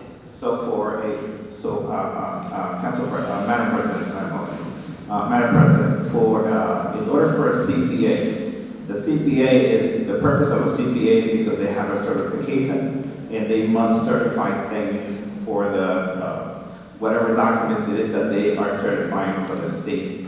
So there is a difference. If the state feels that anything other than the CFO, the Chief Financial Officer of the city, has to be certified by a CPA, then yes, there is a need internally for a department. As Councilwoman Vaughn mentioned before, she said it was utilities. Yes, utilities use CPAs. For us, we have a certified financial officer for the city. So that's the difference. And so when you say that we can have somebody act under that title, we can hire somebody, an accountant, to hire under a title, but they cannot certify anything that is not approved by the Department of Labor, of Civil Service. And DCA will then, right now DCA does not recognize any function that is performed by the department financially is certified by the CFO, not a CPA. So the title of a CPA will mean nothing if DCA does not recognize that function under our rules. Madam Clerk, excuse me, Councilwoman, Mr. Harris, we were at the closing of that public session. Correct. So let us close that public session out and then. So Ms. Colville, Wilson, what will you do? To close the public hearing? Yes. Mr. Harris? Yes. Mr. Rochelle? Yes. Mr. Rodriguez? Yes. Ms. Vaughn? Yes. Ms. McBride? Yes. Public hearing on ordinance number 19-59 is closed. Is there a motion to adopt ordinance 19-59? So move. Second. Moved by Ms. McBride, seconded by Mr. Rodriguez. Mr. Blakely? So, to be clear for the record, this is a position that does not exist currently. That's a fact. If we want it to exist, the proper course of action is to request from DCA to create the position, or a civil service rather, to create the position. See if the position is actually approved through the normal channels, and then, if it's approved, then fill the position, create the ordinance, put it in the budget, and use it which way. But instead, in order to be charlatans and manufacture a crisis where we currently have a CFO in the Department of Water and Sewer, they are creating a position that does not currently exist. That's what they're doing. So this ordinance is probably the most meaningless ordinance we're looking at today, because it's creating a position that doesn't exist. So my answer is no. Ms. Colville, motion? Yes. Mr. Harrison? No. Mr. Michelle? Yes. Mr. Rodriguez? I'd like to make a comment before I go. I'd like to tell Mr. Cruz that prior to his coming here, I believe it was last August of 2018, our honorable Mayor Litus Yola, he was requesting for about a month, and it's in the paper, everywhere, a forensic audit of all the whole city's finances. I would suggest he changed his mind for some reason. I was supporting, oh yes, because I would like to have a forensic audit of every record in the city for the past 20 or 30 years, if possible. Probably under you, there haven't been anything wrong, but let's find out. And I suggest that you ask your boss, the Honorable Mr. Cusiola, ask him why was he asking for a forensic audit. And we are voting on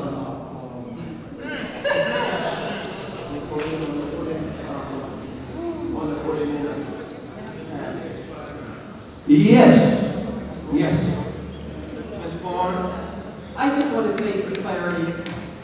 You know, the definition of corruption can not necessarily mean a particular person. Corruption is very systemic in nature. Processes, right?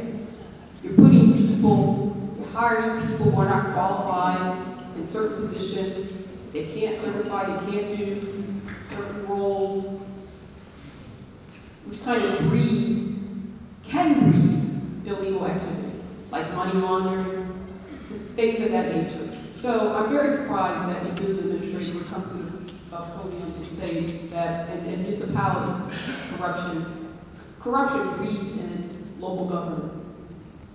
FBI watches local municipalities very closely for that reason. But about this particular ordinance, to get a CPA over there, tomato. People want to say, oh, we don't have to do it. It's not, we need to create it. If you want to create bottlenecks and kick the can down the road, that's all fine. I'm for that too, I understand that. But let's be clear what a CPA is. If you go to any accounting department, any small business, medium, large, corporation, or whatever have you, they have their internal auditors and accountants that sign off on or certify the books and records of the company. But internally, they also have professional and certified people. Because the person has a certification in accounting, doesn't mean his title has to be a CPA. We just want a qualified, skilled individual in the field of accounting who understands financial statements at that water utility. And I know, because I've gone through civil service job descriptions, and there are many job descriptions in civil service that says accountant. We have in the city and in the state a full Department of Treasury. The State Department of Treasury. So again, I don't want to get in trouble, but it's disingenuous to say that the state of New Jersey does not have a position of a CPA and accountant when we, the state, has a whole department called the Department of Treasury. I bet they have plenty of professionals there who may not even be in the title of an accountant, but has a CPA, a CFA, Certified Financial Chart, etc. So we just need a person. How about that?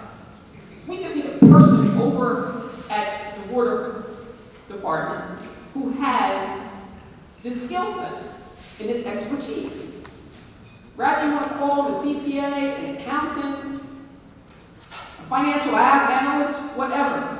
He just has to be educated and certified to know what a balance sheet is, what a debit and credit is, I don't know. But right now, we don't have that expertise at that utility, and that's part of us becoming compliant and meeting our regulatory obligations. So I spoke with Captain McCabe, the Commissioner of DEP, and they are interested in us getting our financial house in order over at your utility. So, we talk about water quality, yes, that's priority one, but also you can't have water quality, folks, unless you have the money and the capital to finance the infrastructure to produce that quality. So you have to make sure your financial house is in order at the same time that that's going to support you providing our service areas with high quality water. So yes, I vote yes for this, 1959. Get a qualified person over there, call them what you want, accountant, CPA, whatever. Just make sure he has that qualification, that credential of CPA, so he can look at our books and records over here at that financial, over at the water utility. Thank you. Yes. Ms. McBride.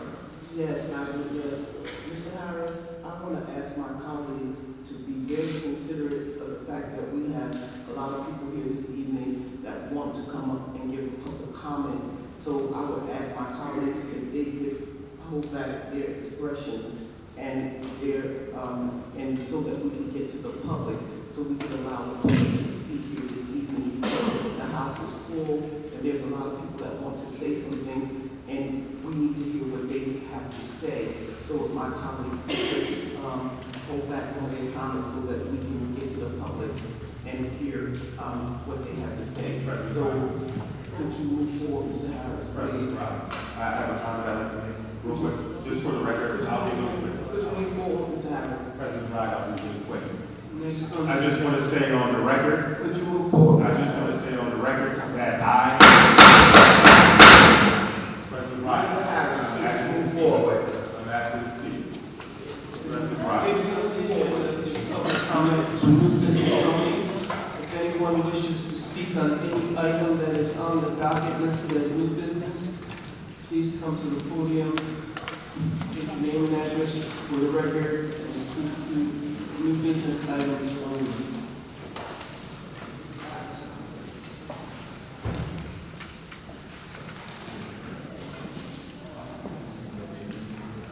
Seeing none, we will continue on with the agenda, new business. For clarification, there has been, at the request of Director Shakir Abdul Ali, the withdrawal of resolution number 19-514. I'm sorry, 19-521, which was requested by the Director to award a contract to the Rescue Mission of Trenton for emergency shelter for homeless men and women in an amount not to exceed $271,000 and will be replaced on the docket upon her return.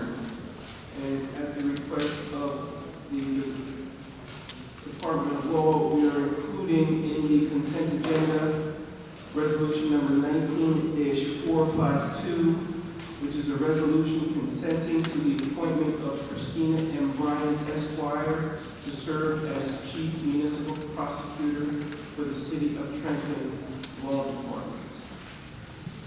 For your consideration is the consent agenda for resolutions 19-402, 19-408, 19-410, 19-465, 19-473, 19-475, 19-492, 19-496, 19-500, 19-508 to 19-517, 19-522 to 19-526, and 19-530 to 19-531, and also to include 19-452. Is there a motion to approve the consent agenda? Yeah, but the 526, I believe is roll call, is that it? 526, the top of page 7. I apologize, yes, 526 was a roll call. From 410 all the way to 510, they are roll calls. I have a roll call for 410, 492, 496, 526, 527, 528, and 529.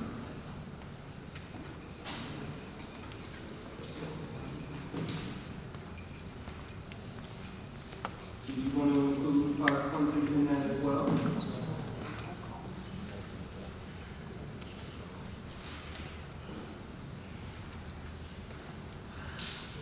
Okay. 500 was the Well, resolution. include 500 in the roll call. So it would be from 410 through 530, right?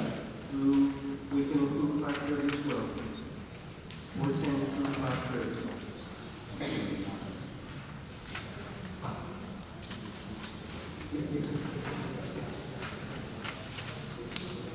So resolutions number 19-5. It's, what I want to do is make a motion, move to table. Well, it's not accepting the consent agenda. But it's okay, we come back. Without this.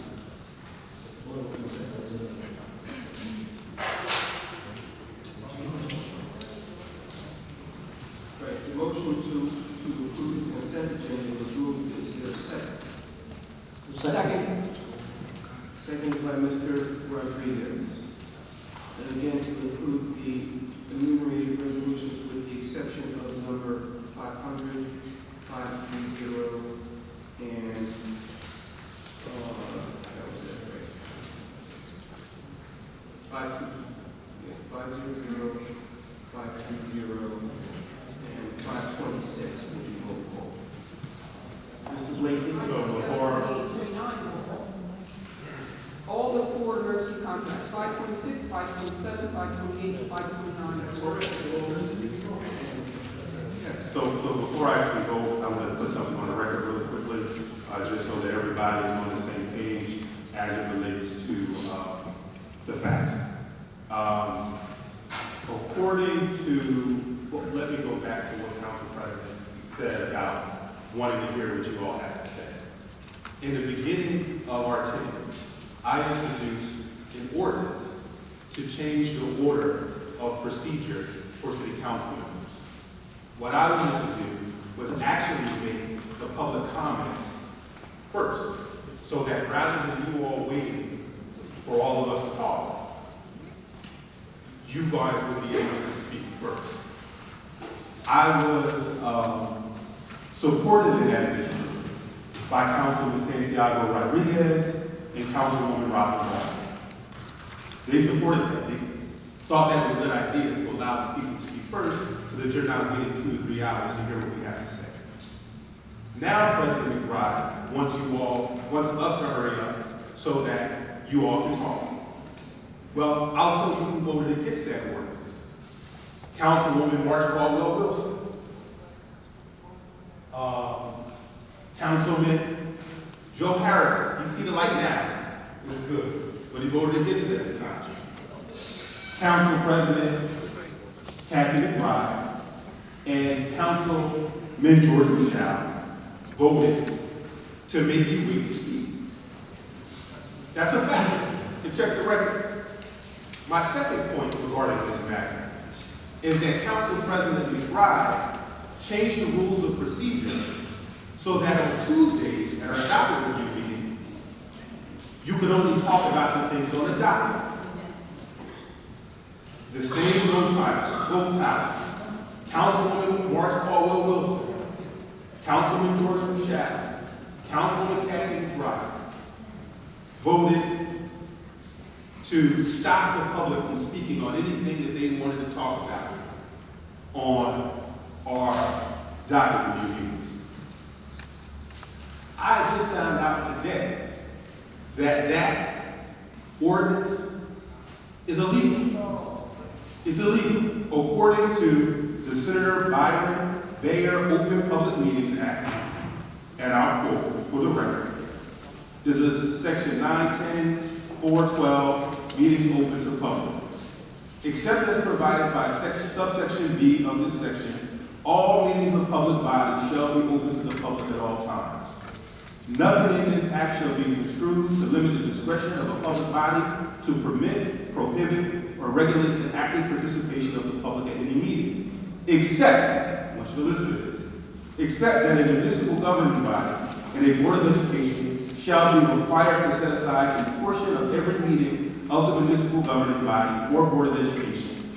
The limit of the portion to be determined by the municipal governing body or board of education for public comment, and this is important, on any governmental or school district issue that a member of the public feels may be of concern to the residents of the municipality or school district. What does that mean in layman terms? That means that you should be able to talk about whatever you want at any public meeting. That's not the case today, because Council President McBride believes that you should only talk about the things on the docket on Tuesday.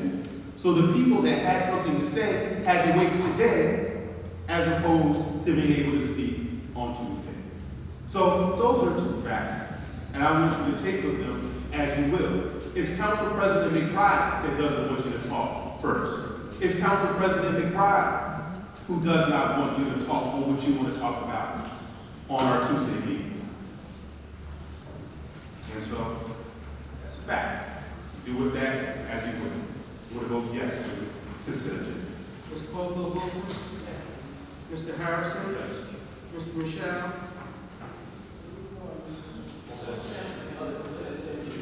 Yes. Mr. Rodriguez? Yes. Ms. Vaughn?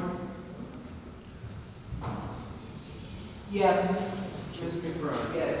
The consent agenda items have been passed. Next for your consideration, resolution number 19-410.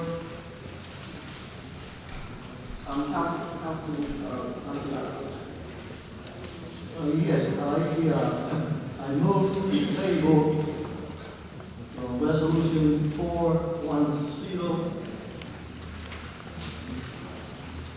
9530. Table that until we get financial report from the waterwork CFO or whatever it's called, because the last Tuesday meeting, we were told that there are no reserves in the waterworks, that they are working day to day, so we need somebody to answer before we can move to approve any more contracts or to whatever. Okay, so I move to table all these resolutions. 410, 492, 496, 500, 526, 527, 528, 529, and 530. So motion is to table resolution number 19-410, 492, 496, 500, 526, 527, 528, 529, and 530. Is there a second? Second.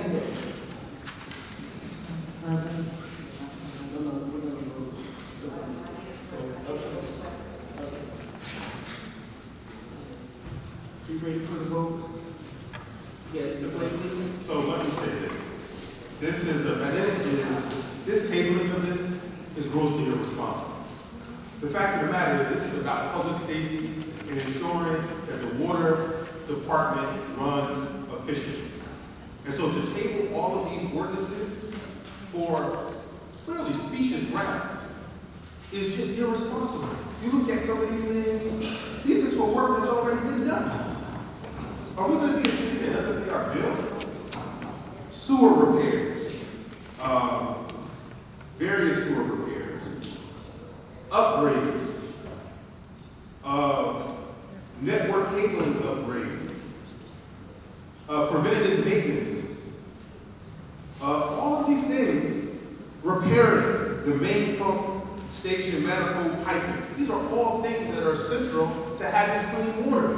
These folks spend so much time talking about making sure that we keep the Trenton Water Works, and then they want to stop the necessary upgrades to ensure that we keep them. I'm just stating the facts. This is what it is. They're just making this stuff up. I'm going to go to you. Mr. President, I really need to say something to Mr. Blakely gets to speak all the time. I cannot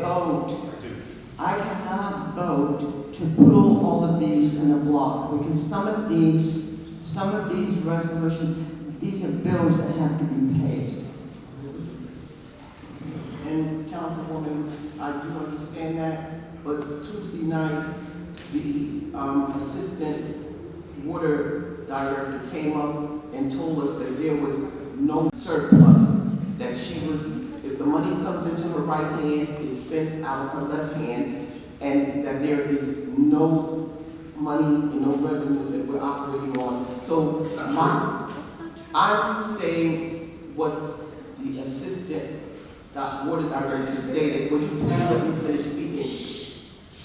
And so what we are asking for is for the business administrator, somebody from the administration, to at least give us something in writing, telling us what we have in that water department, because right now, we don't have a clue. As of her statement on Tuesday, there is no money in escrow, that every dime that comes in is being spent out. So we need some answers in order to know where this money is coming from. Or these are from the sewer, from the sewer. So, if I may, Madam President, yes, and I asked if I was given the opportunity to do a little research, and I have, I have some documentation, which is the financial forms that we have dating back to last year and also as of this year, when the deputy director spoke on Tuesday, she misspoke. It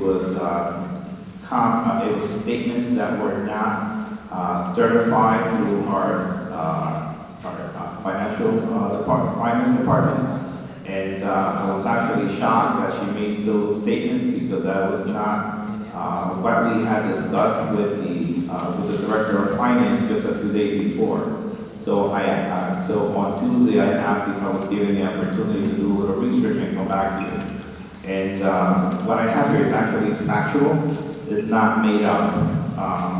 Last year, when the city was going through we're finishing up the 2018 budget and going into the 2019 budget, the water department had a surplus of $17,176,511.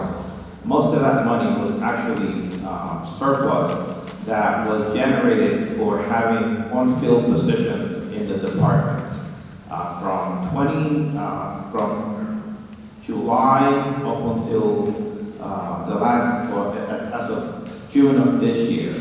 As you are all aware, we are under consent order that we needed to hire a certain amount of individuals, and so we began using some of that funding to acquire those services, hiring individuals, and also making improvements at the water department with equipment and and other equipment that we have purchased.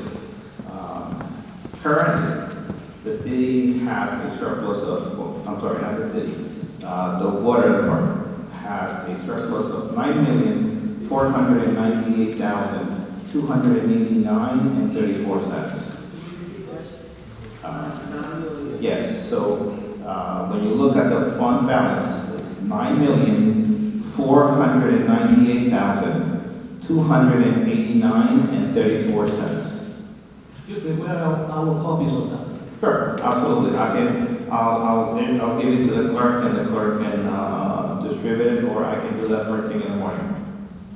Whatever you would like me to do. And I can provide you last year's and this year so that you can make the comparisons. Okay, great. And see, that would have had that earlier. Once that statement was made, it would have helped us if we would have had that earlier on today, so that we could have. So I was waiting for the opportunity for this to come up and clear the record. And unfortunately, Councilman Santiago beat me to the punch and made a request to have this table. Well, yes, because you were sitting there when the lady said that. Why didn't you provide all that information yesterday? Councilman, so as I can recall, Madam President, I asked, on that meeting, I asked that be given us time to come and do my research, and that is what I did, Councilman.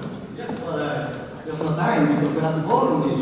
Yeah, well, you can always, well, that's why I wanted to table them to another meeting so that you could give us the opportunity of probably bringing the financial officer here to explain to us as we have been requesting. Yeah, so Councilman, if it wasn't because there are urgent matters that are on this agenda that need to be passed, I would be standing before you asking that you reconsider what you just proposed, because there are certain issues here that must be addressed, and one of them specifically is actually for the 19408. Time is of the essence on that resolution, because we need to come up with plans and specifications to replace entire water lines in Ewan that community is actually. That was part of the agenda. Okay. All right. So as far as the other ones, Councilman, there are other, as I mentioned, this one was actually very urgent, but and I also made the statement, right? And I also made the statement that there are other items here that are important. What has occurred here, Mr. Cruz, is that when the assistant director for the water department came in front of us and stated that there was no surplus, and then we don't get any response from the administration until a minute before we're about to vote, that puts us in a very difficult situation. So it would have been best if that information had been given to us either earlier today, so that we would have known, or Councilman Santiago would have had a clear understanding of just what we had and where we were going. But I do appreciate that, and if you could get that information to Mr. Harris, so Mr. Harris can distribute it amongst us, we would appreciate it. I will, and Madam President, you would have had this information, but the personnel that could produce this was not available. He's been out for a couple of days, and today was his birthday back, and so we have to, yes, so that's the reason why you did this one. Thank you so much. Thank you. Thank you. I'm keeping my motion. If you want to vote it down, vote it down. So, Mr. Harris, the motion was on the floor. Where we were is that Mr. Cruz has verbally given us a statement that there is money in the surplus. Because as Tuesday, everybody heard that we were given the wrong information. So, Mr. Harris, Councilman Santiago would like to keep his motion on the floor. So now that we are better informed, we can make a better decision. So the motion has to table that block of resolutions has been made and properly seconded. Without Mr. Santiago and Mrs. Vaughn agreeing to withdraw their motion, it must be voted on, but you do have the option to defeat it with these 4 negative votes. Mr. Blakely. So this is something where I'm going to actually agree with President McBride. The fact that it hasn't happened often, but strange it happens.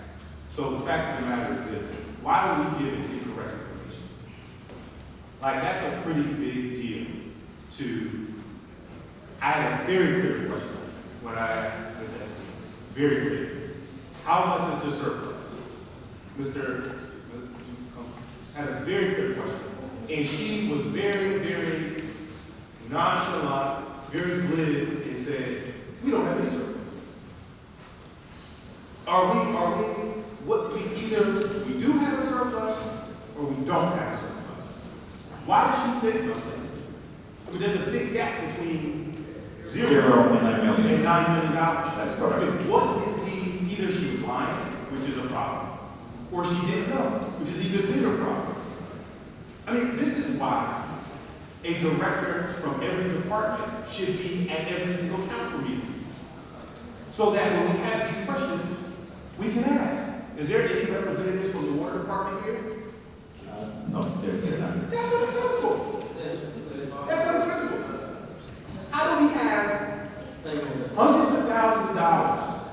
of contracts on the docket as relates to the water department. And number one, nobody's here from the water department.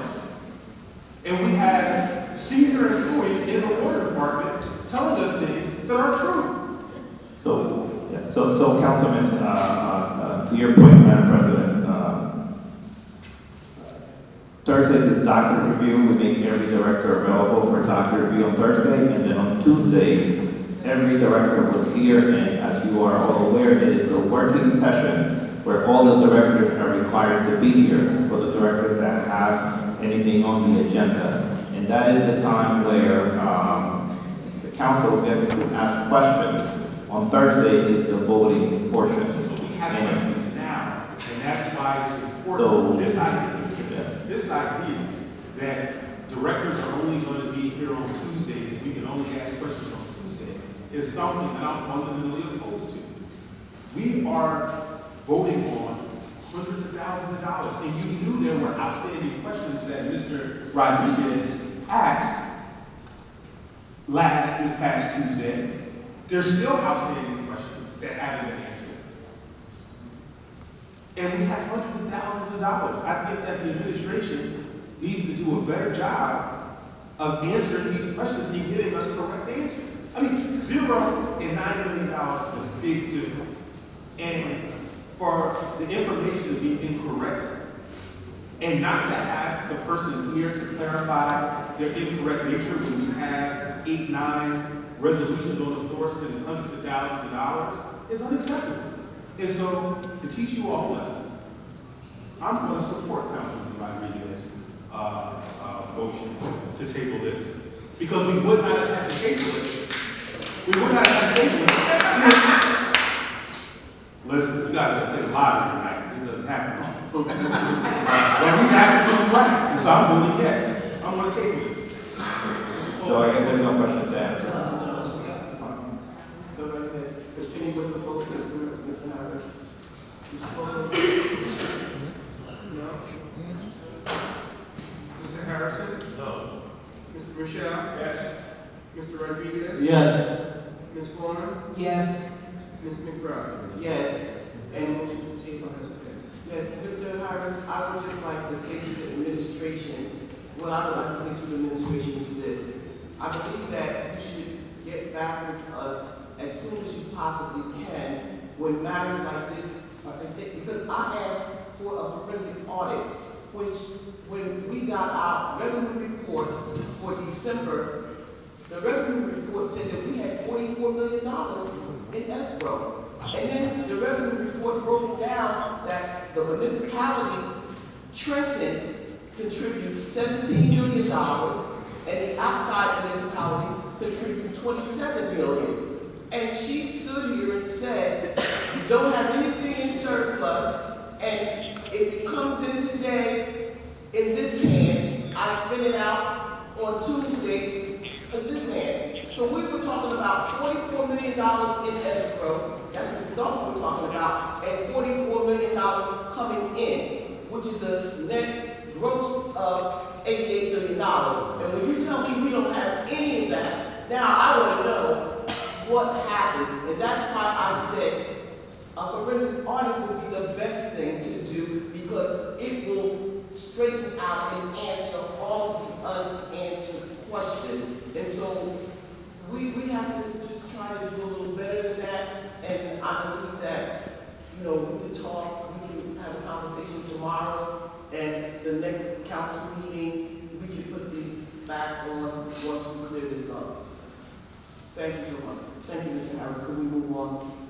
Next, there are ordinances being presented for first reading and introduction. The first one is ordinance 19-60, which is an ordinance amending Article 1 of the Trenton City Code entitled Licensing Regulations of Establishments to extend the hours for the sale of alcoholic beverages on New Year's Eve in the city of Trenton. Is there a motion to introduce this ordinance? So moved. Moved by Council President McBride, seconded by Mr. Harrison. Mr. Blakely? Ms. Caldwell-Wilson?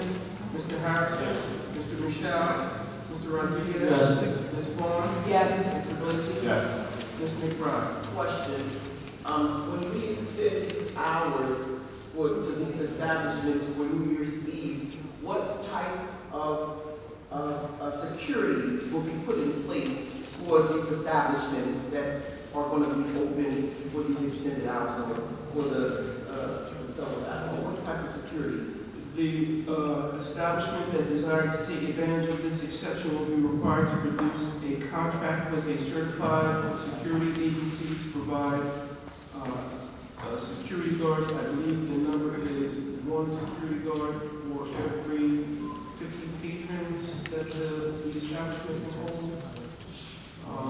Or they can contract with the Trenton Police Department for off-duty officers to secure those premises during from the period of 12 midnight to 4 a.m. Okay, so we have the staff to make sure that these establishments is in compliance. Do we have the staff to go out on that the eve of to make sure that they are in compliance? That would not be an question that I could answer. That question needs to be answered. Sorry, can I just address what the language was added to the ordinance?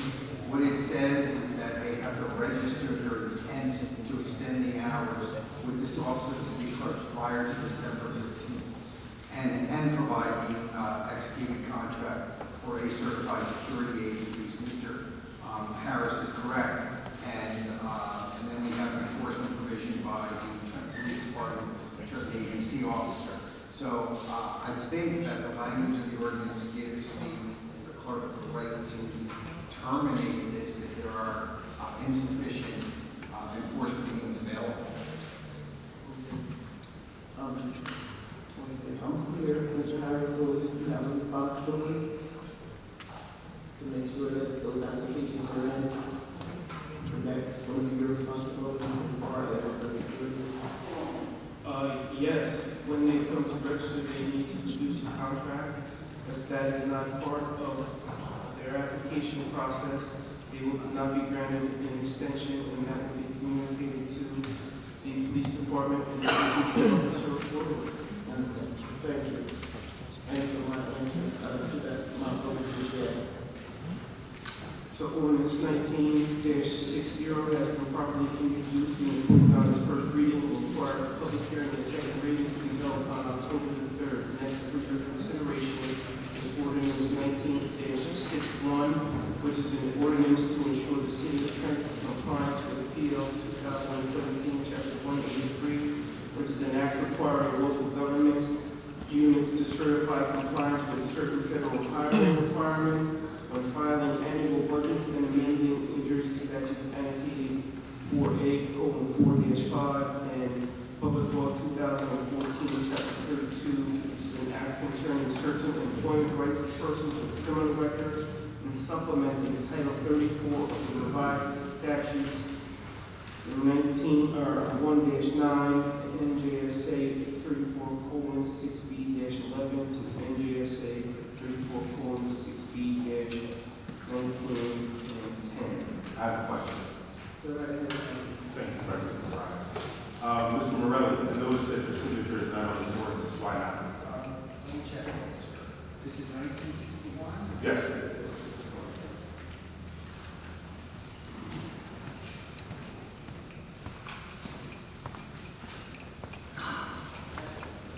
Yeah, just for the record, I'm looking at this ordinance.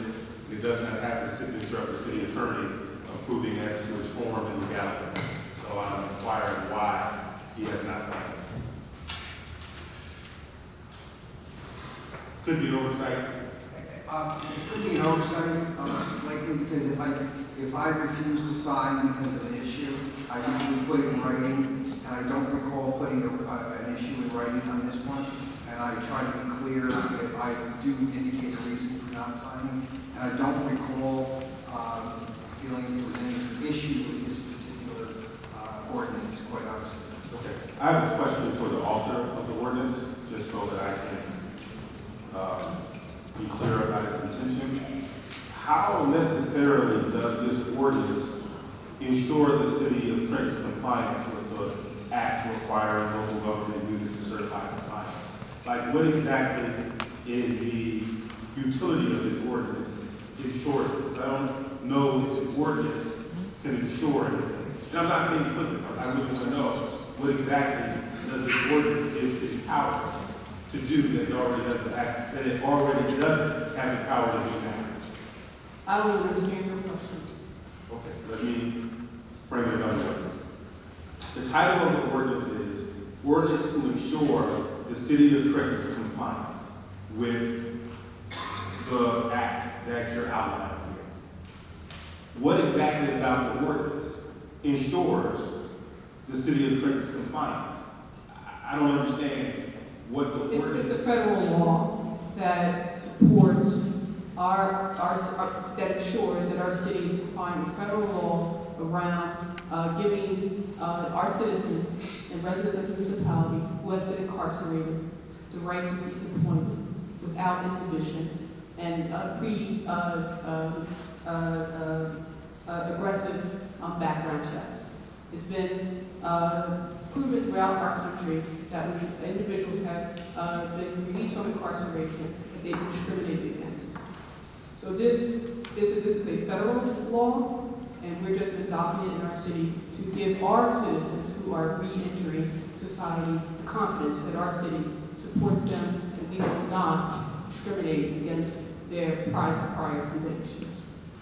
There has been some instances where it was told that that certain individuals who were previously incarcerated had to wait, 7 years to apply for the city job, and that's just not true. So again, this is a federal statute, and we're like most municipalities. An ordinance means that if some director in the city or the mayor refuses employment because some individual, for whatever reason, is denied employment because he was previously incarcerated or prematurely some background check was done to prevent him from applying for a job and disqualify him. This law is in place, and that individual can be held accountable because they will be in violation of the law. Well, I don't see any penalties outlined in this ordinance for violations of this. There's no penalties. So, you're saying that there would be. You can ask the law department, that's my explanation, and. I'm not trying to be. Again, I answered the question, so I'm done with answering your questions. I explained it, that's to my best of my ability. So, Mr. Morelli, if you have if I said anything correctly, please clarify for the audience. So, Mr. Morelli, if it is already the law, I don't understand why we are introducing an ordinance that is already a federal law. Mr. Blakely, my job is to provide an opinion as to whether something is preempted by state or federal law, like because they've already acted, or as to constitutionality, whether it is good policy or not, or needed or not. I leave that to the wisdom of the collective body, and I will tell you that I don't see any problem with preemption or constitutionality. Whether it's needed, that's for the wisdom of the body. I'm not an elected official. Okay, so because I think this ordinance is, duplicative, and I'm going to vote no. It already exists. It's already law. Nothing in this ordinance changes it. The status quo. And there's no penalties for the violating the ordinance. It's already federal law, so I'm going to vote no. Well, there is actually no motion on the floor yet, so is there a motion to introduce ordinance number 19-61? So moved. Second. Moved by Councilwoman Caldwell-Wilson, seconded by Councilwoman Vaughn. Mr. Blakely? Come back. Ms. Caldwell-Wilson? Yes. Mr. Harrison? No. Mr. Michelle? No. Mr. Rodriguez? Yes. Ms. Vaughn? Yes. Mr. Blakely? Ms. McBride? Yes. Ordinance number 19-61 has been properly introduced. This ordinance is on first reading and requires a public hearing and second reading to be held on October 3rd. 2019. Next for your consideration is ordinance number 19-62, which is in fiscal year 2020, an ordinance to exceed the municipal budget appropriation limits and establish a tax bank in accordance with New Jersey statutes annotated 48:4-5.14. Is there a motion to introduce this ordinance? Moved by Mr. Blakely, seconded by Mr. Harrison. Mr. Blakely? Yes. Ms. Caldwell-Wilson? Mr. Harrison? Mr. Michelle? Mr. Rodriguez? No. Ms. Vaughn? I'm sorry, which ordinance is this? 19-62. Oh, no. Ms. McBride? No. Ordinance 19-62 has been defeated. Next for your consideration is ordinance number 19-64, which is an ordinance amending resolution 04-155 and 07-19, which approved an agreement for payment in lieu of taxes with NCRP Pennington Urban Renewal LLC pursuant to the New Jersey Long-Term Tax Exemption Law, NJSA 48:20-1 et cetera. Is there a motion to introduce this ordinance? So moved. Moved by Mr. Blakely, seconded by Mr. Harrison. Mr. Blakely? So, before I go, I have a statement I'd like to make. We are discussing the Pennington Avenue shopping market on Pennington Avenue, which currently has a number of businesses, which has a YMCA, has a few restaurants. And if this ordinance does not pass, the taxes would increase by over 400%. That means that the grocery store that is in that neighborhood is probably going to close. If that grocery store closes, that neighborhood becomes a food desert. What is a food desert? I'm happy to say that. A food desert is a place where it is difficult to get healthy foods, to get vegetables, to get fresh fruits. And quite frankly, I believe that the new tax abatement is a good idea. So from what I understand, the last 15 years, it's been a flat rate. The new tax abatement has a sliding scale, a sliding progressive scale, so that it'll move up each year. That is a tremendously better deal than what we have right now. And so I want to be very clear, this does not pass. The folks who live at Patriot Village will not have the ability to cross the street and go to the grocery store. The folks at the public housing complex adjacent there will not be able to afford the rents when the taxes go up more than 4 times. The YMCA that is there, that is providing resources, recreational resources for the community, will close.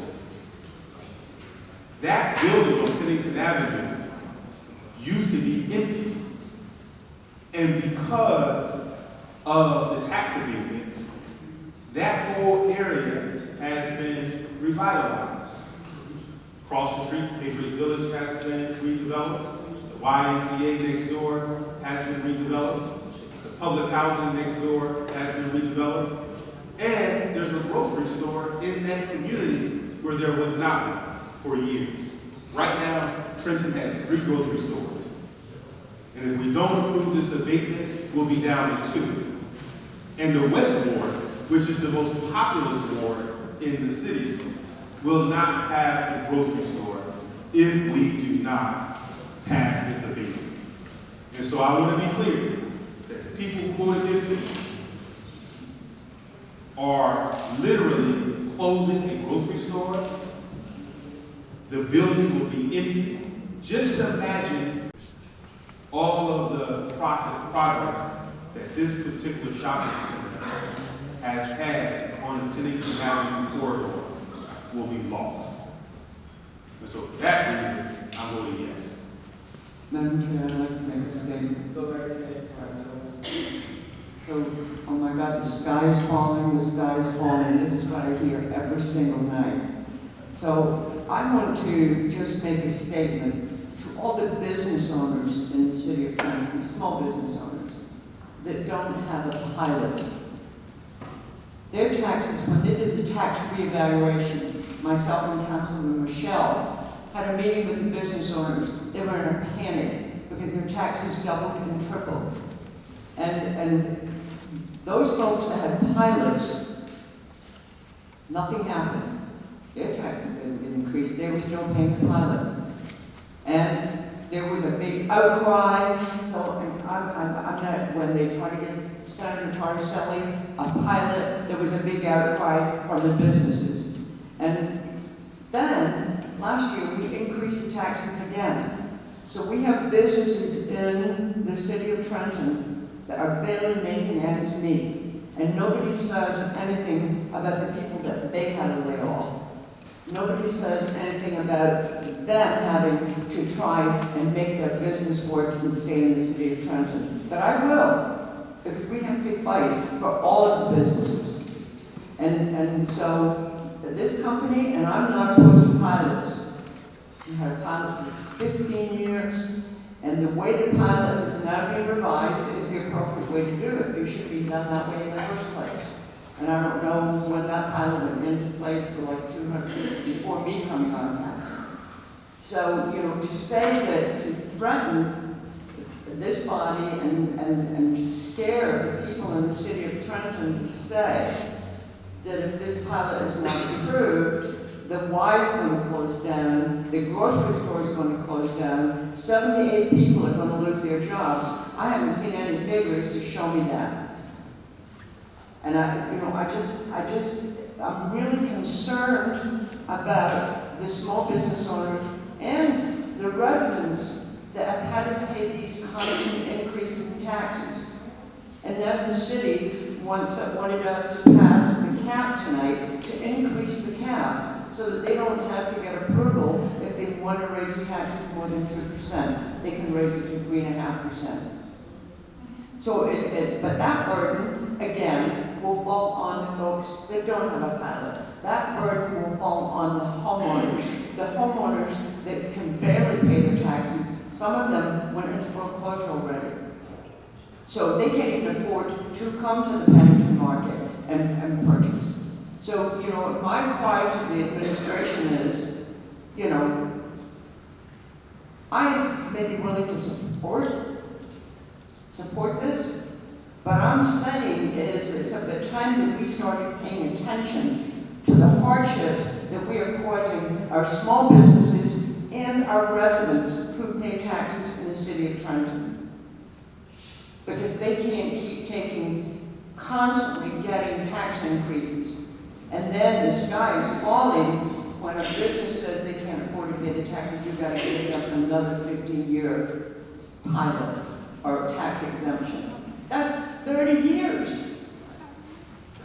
So if it's good for one, if it's good for the goose, it's good for the gander. So, you know, I suggest all you small business owners, you put in applications to get yourself a pilot so that you can hire back people that you couldn't pay for when you've got that tax assessment done. I mean, this really angers me that everybody's trying to make this council look bad because, oh, we may not approve this pilot. This is not a personal thing between these owners. These owners have done very well. They have done very well in that area. But to start going on Facebook and publicly saying that 78 people are going to lose their jobs and Y is going to close, no, the county's not going to let the Y close down. Sanford is very good at getting funding. He's not going to let the Y fail. The grocery store is not going, and as far as having more than 3 grocery stores in the city of Trenton, I have learned through the years that the larger grocery stores can't come here because we don't have a large enough footprint for them to build a large grocery store. So they are selectively placed in the areas where they can actually have a grocery store that meets their standards. So with that being said, I'm not happy about this, and I will certainly I will vote to put it through for the first reading, but I am not happy about this, and I think that the public needs to start being a little bit more outraged and pay attention to this kind of stuff, so that when we have people coming into this city, I am tired of being apologetic for this city. I don't have to apologize to somebody because they don't get a pilot, because this city is worth coming to.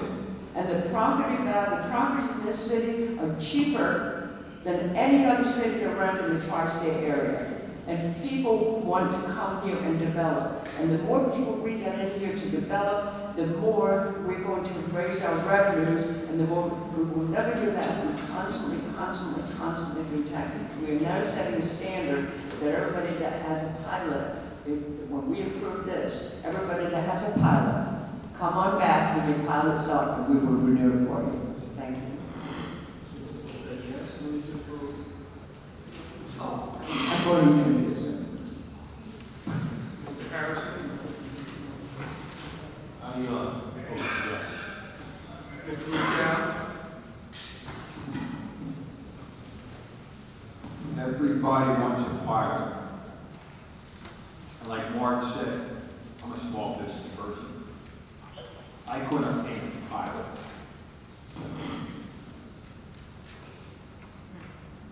I think it should be renegotiated because it is very successful to you in your business. Otherwise, you wouldn't be here. And you're fighting to be more successful when people who live here and pay taxes here are barely making. The homeowners are losing their houses. When the tax increases came, people just walked away. They didn't go up $5,000, $10,000. We had places go up $40,000 and $50,000 in taxes. I didn't see anybody coming out and helping them. People were losing their houses. I feel for all the people out here who can't make ends meet during a fixed budget. Like everything goes, you pass the buck on. I suggest you renegotiate this, go back and renegotiate the pilot. But it's 2 readings, right? You got 2 readings here. So regardless of how the readings go right now, there's another reading to come out. So I'm suggesting you go back to the table and try to negotiate this a little bit better to keep everybody in there and do it right.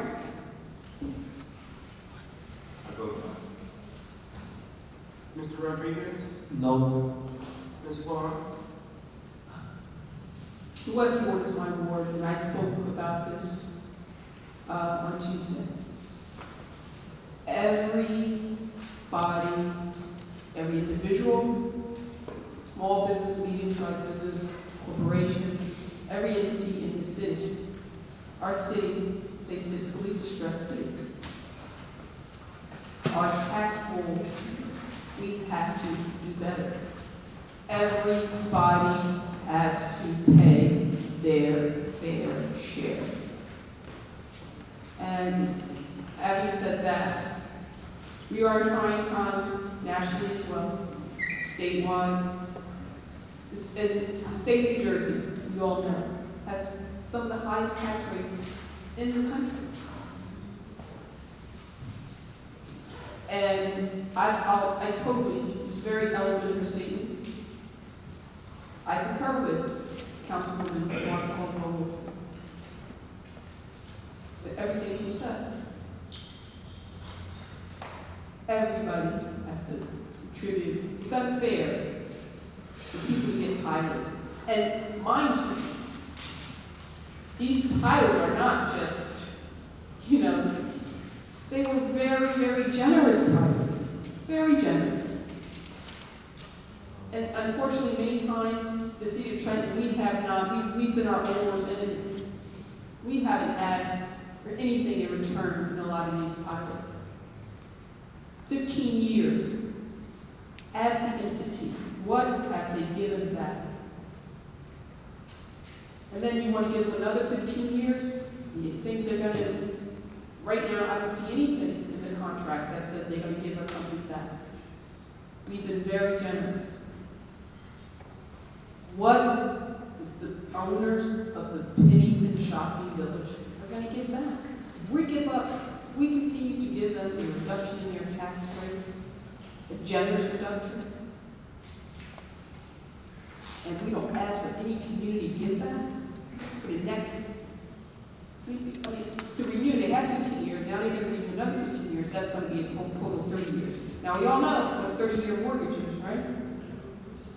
Usually after 30 years, your asset has matured, you reaped all the profits and proceeds that you're going to ever get. And at that time, the business owner decides to pack it up and sell. They'll probably end up leaving anyway 30 years from now after they, operated, had lucrative revenues and proceeds, and then turn it over to somebody else. And then that PC will come in and ask for a pilot. So at some point, we got to put a stake in the ground. So I will leave it up, as my colleague, Councilman Michelle said. This is the first reading. We all have an opportunity to come back to the table and do better. And this time, let's do better for Trenton. So no longer are you going to come to the table, and it's going to be a one-way street. We give you the tax break, Trenton doesn't get anything. I would like to see Director Delisle negotiate a comprehensive pilot. Trenton give you a good reduction in the tax rate, and you give us a community give back agreement that says over the next 15 years, what you're going to do for this community. So I will vote no until I see a community give back agreement along with the pilot agreement. The community give back agreement will outline what the Pennington Shopping Center will be doing for Trenton over the next 15 years. And Trenton will tell them how much we expect. But no longer will a developer, a business will come into Trenton and tell us what they're going to pay us. It's going to be fairly negotiated. Everybody pays their fair share. So no. Thank you. Mrs. McBride. No. Ordinance number 19-64 as read. That concludes all of the official business next on the agenda. Public comments. Vote to call the names on the list as there is. Councilman Wood, my name is Harrison Gowan at 931 Chambers Street. I'd like to start off by talking about the Princeton deal that you refused to even put on your docket, as far as I understand. $186,000 for a ruined building in the Roebling District, with another $4 million promised in infrastructure development. What is wrong with you? You talk about corruption? I, for a living, do infrastructure in large cities like Miami, Indianapolis, Cleveland, and so on and so forth. And when you encounter something like this, where a city council will not allow a developer or a business owner to come in and pour money into the city, it generally means that someone didn't get $20 and didn't sign off on it. So I find it laughable that you would put corruption in other directions. Second, it's a fiber optic company. Can you even begin to the fiber cable that they would lay in the city, the jobs? I find it ridiculous as you argue here over the nuts and bolts of a waterworks system which doesn't work. Right. The last time you drank water out of that thing, you probably took another 5 years off your life. It's just absolutely laughable. And then second, Councilwoman McBride, Councilwoman Vaughn, and Councilman Usual is leading but it doesn't really matter. I, as a proud American Jew, cannot believe that I am here to scold you about this. It's unbelievable. It's absolutely unbelievable. The statement itself is innocuous. It's stupid and ignorant, but we can blow it aside. But then the doubling down, the using gender identity to say that it's okay, to say that it's a verb, like that makes it okay, like that abstracts hundreds of years of history, where that very word that is used to describe me is used in a negative fashion. We all understand what that's like. It's painful. It's horrifying. And instead of accepting it and apologizing, you double down. Your colleagues double down. It's unbelievable. My understanding is that state congressmen have asked you to resign. I think that you should consider that.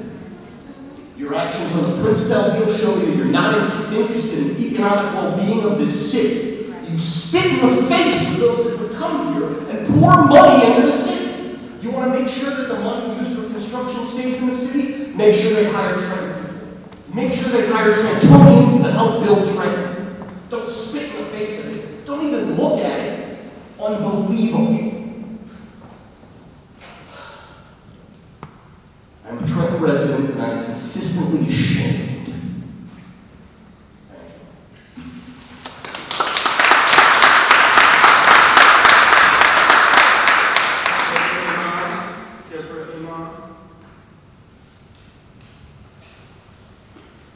Hello, Deborah Inman, 218 Mott Street. Council President, Council Vice President, and Council members. Trenton has a vibrant multicultural community, and we have much to learn from each other as well as recent events. As a Jewish Trenton resident, I am very disheartened by the Jew down comment that was expressed in the City Council executive session. While I appreciate one council member condemning the phrase, I am upset that others choose to defend it and act more concerned over the leaking of information than of the phrase itself.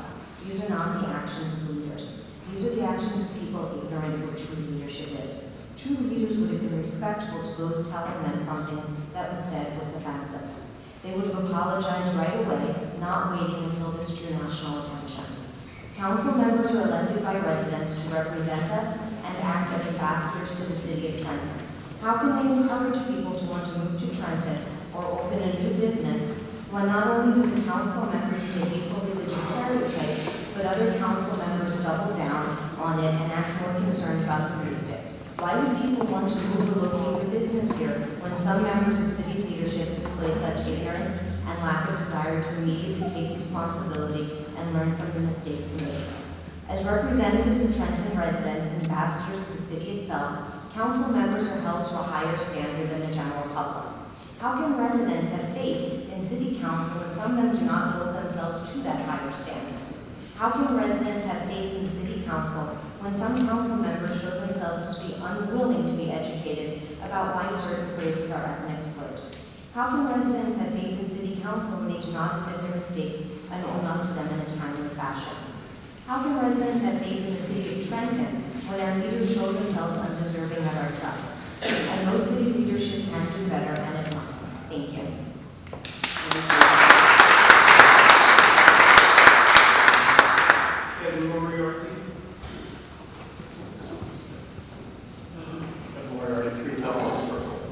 On May 16th of this year, Council passed Ordinance 19-28, which requires 2 hours annually of continuing education for each of your members. I heartily endorse this idea. Next month, the New Jersey League of Municipalities offered 2 dates, first on October 18th and then on the 29th, on Down the Rabbit Hole, exploring ethics for government employees and elected officials. I'm sure you'll all find it fascinating and valuable. However, I also recommend a course offered at Mercer Community College. It started last week, so you may have to wait until the next term. But I think it'll be more useful to you than that. How to communicate with diplomacy, tact, and credibility. Learn how to choose and use the most appropriate words and emotional tone for every business interaction.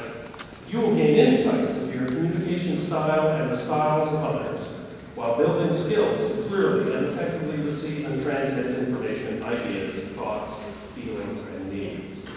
Man, you all could really use this. especially the South Ward rep, who I see has chosen not to be here for public comment, who offered the only vote against the continuing education ordinance in May. That part about learning how to effectively receive and transmit information is particularly relevant to him, since he seems to have a tendency to put words in the mouths of those he talks to. And especially the West Ward rep, who throughout her term mainly communicates with discourtesy instead of diplomacy, insensitivity instead of tact, and mendacity instead of credibility. What are you guys thinking? This was a spectacularly embarrassing week for the city of Trenton, occasioned entirely by unforced errors. Errors of commission committed by the two members mentioned above, plus the council president, as well as errors of omission from the two members who have stayed shamefully silent this entire week. The only members of your body who have kept any measure of dignity and probity themselves during all of this are Mr. Harrison and Mr. Blakely, who voted in favor of the entirely justified motion of censure on Tuesday.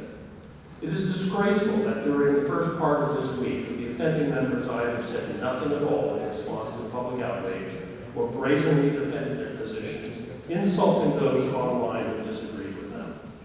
It was only when universal condemnation for other elected officials, including the governor, both U.S. senators, and the entire New Jersey congressional delegation, along with withering media attention from across the country, that lukewarm and insincere apologies were made. Not a very effective display of leadership when it took all that external pressure to do what your poor local constituents alone couldn't convince you to do. These apologies are not enough, council members. You've crossed the line this week with your bigoted language and with silence that only serves to enable and tolerate unacceptable behavior.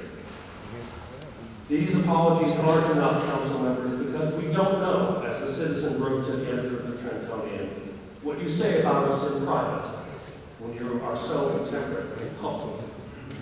Elected officials are supposed to unite, not divide. You're supposed to seek consensus, not conflict for the sake of a mere spectacle. Your behavior is unacceptable. Your job performance, as we've vividly seen this evening, leaves a lot of room for improvement. I won't insist on any resignations tonight. I wouldn't mind any. And if you had any sense of honor, dignity, or self-respect, I think we should expect to receive resignations. I will remind you all, though, that last October, the West Ward member called for the immediate resignation of the North Ward member for, quote, all the apparent reasons, mainly because the member for the North happened to sit on the board of the Trenton Downtown Association. That was beyond the pale, I guess. This week's ruckus? Not so much, apparently. Different occasions, different council members, different standards. Your apologies, as insincere and inadequate as they are probably the only ones we'll get from you. So it's a start, I guess. Continuing education and training in skills you sorely lack might be better. Best of all would be significant improvement in your job performance and council's productivity. We can't know, I frankly don't care, what's in your hearts. We can't control that, and can't reasonably expect grown people to change their motivations, biases, and prejudices developed over a lifetime. But we can expect, and frankly demand, that you keep any bigotry you have to yourselves. Quit demeaning and insulting your constituents and colleagues in City Hall and the State House, and just do your goddamn jobs to the best of your abilities, however limited they may be.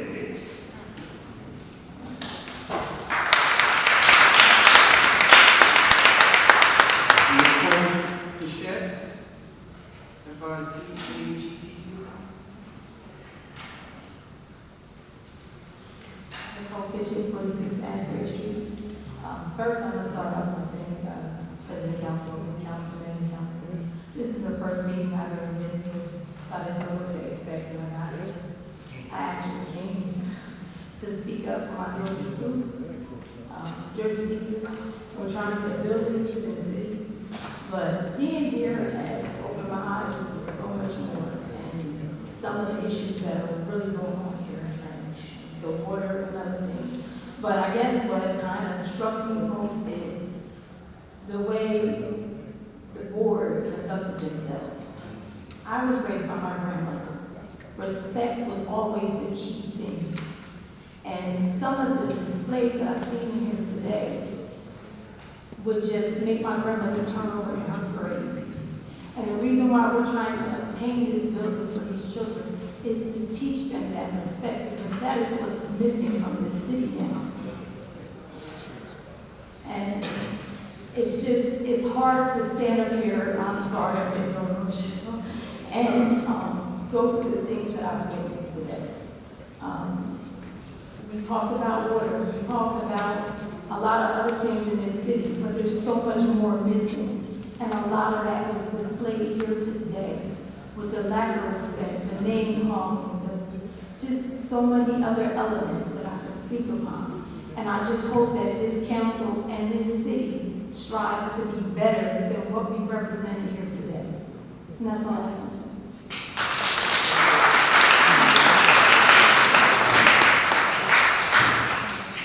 Rachel Valentine. Change my name.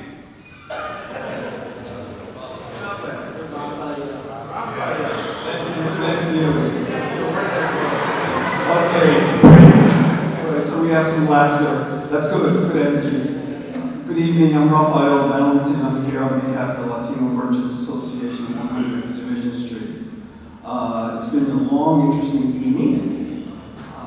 I have a question. It's regarding an item on the agenda. I'm not here to speak pro or con in reference to this particular item. If it's appropriate, it's 19-60. What I'd like to know is this. The proposal is to the hours on New Year's Eve. What I'd like to know, is there anything else in the ordinance that's being addressed that was not said here publicly this evening? Such as, is there a loophole in the current ordinance? That's my question. Mr. Harris, at least you can answer that. What I can tell you is that Mr. Harris drafted the ordinance. Yes. And I reviewed it. Yes. And it went through another draft. Yes. And I would hope that I didn't review something that had a loophole in it, quite honestly. And I hope that it is clear and does not have a loophole. I don't know what else you mean by a loophole. Okay, may I add more to that? The current ordinance does not address hours, business hours for Saturday, on Saturday. The proposed revision is to also address that gap that currently exists in the ordinance. Is that correct? I don't know. Are you referring to the New Year's Eve? No. As the current ordinance currently exists, there are no restrictions for business hours of operation on Saturday. I have to look at that part. I don't know what's on it. I have to look at the So yes, what Mr. Valentine is referring to is after reviewing this particular ordinance, we did notice that there was some deficiency in the wording, that the hours were stated as weekdays, which are signified as Monday through Friday, and then additionally on Sunday, the restricting the hours of alcohol sales or consumption between the hours of 2 a.m. and 4 p.m. It did exclude Saturday in the ordinance, and we did review that to include Saturday as well. So does that mean until this ordinance is passed by council that a business owner of this type of establishment can operate beyond 2 in the morning on Saturdays, and not violate any existing law? I'm sorry, I really want to. This is a moment for public comments. I have to refer that to the law. I do not think that's the intent of the law, and I would not want to give an opinion that would allow somebody to operate. I think that the overall intent of the law as it exists would prohibit that. But I think that this closes that I do remember discussing this with Mr. Harrison and it being changed. I don't think that anyone can get away with that, quite honestly. Can I speak to you tomorrow? Okay, you can call me. I will be available anytime. I gladly would discuss it with you. And if there's language that you want me to add to supplement this or make it clearer, I will be happy to do so. I appreciate that. And just one additional item, if I may. In regards to the abatement discussion that's been going back and forth, I would hope that this council, and for those who I would call them the senior stakes individuals who've been here for a long time, that aside from new developers coming in and want to do business here and those that have been here, there's really a need, when you have your working sessions, you need to do an inventory of those individuals that have acquired property and they're developers, and it's been over 15 years that they have prime real estate, and they haven't done anything. They haven't done anything.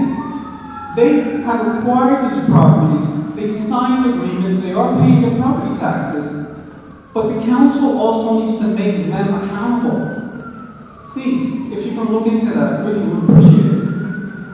And those properties are all right around here in prime locations. Thank you. Thank you. Currently orders.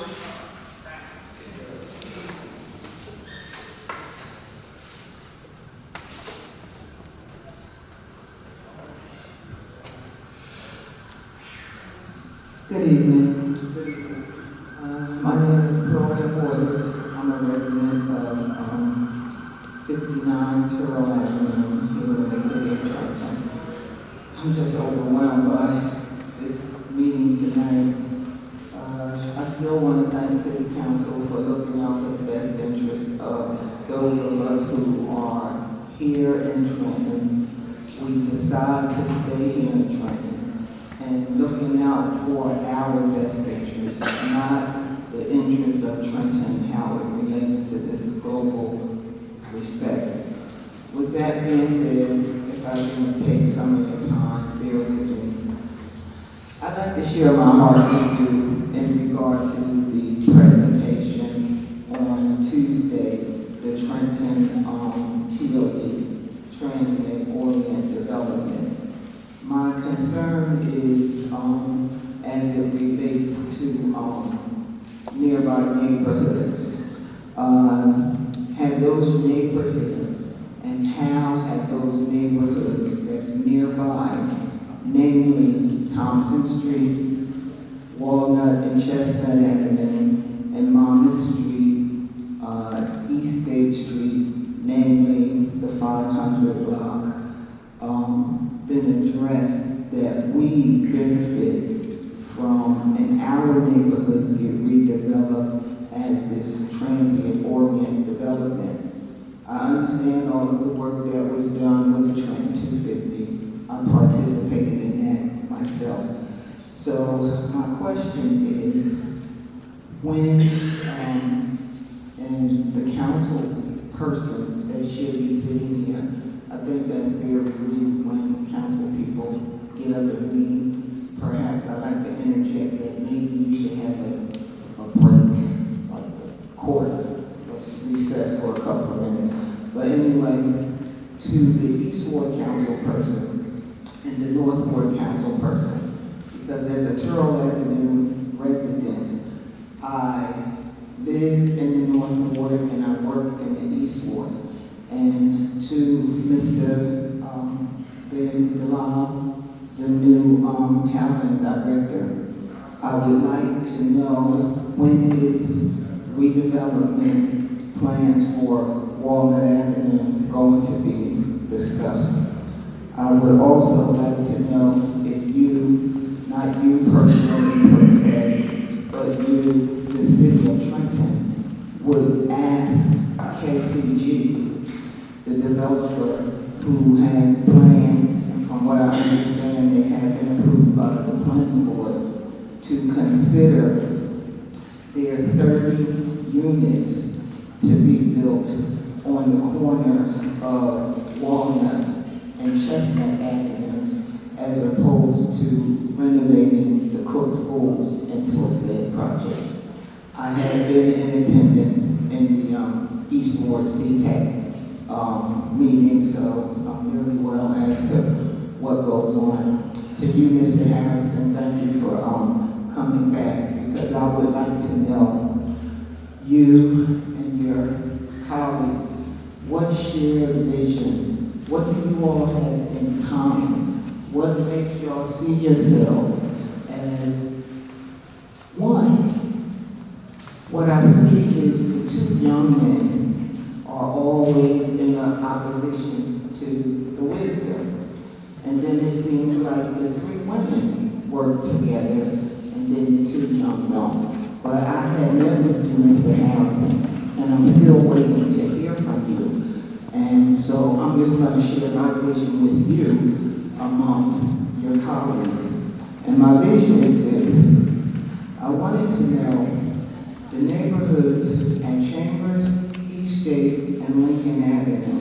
What's going to happen when they start renovating the Lincoln Avenue, which I call the No Homes Bridge? That street, Chambers, from East State to Greenwood, it needs to be widened.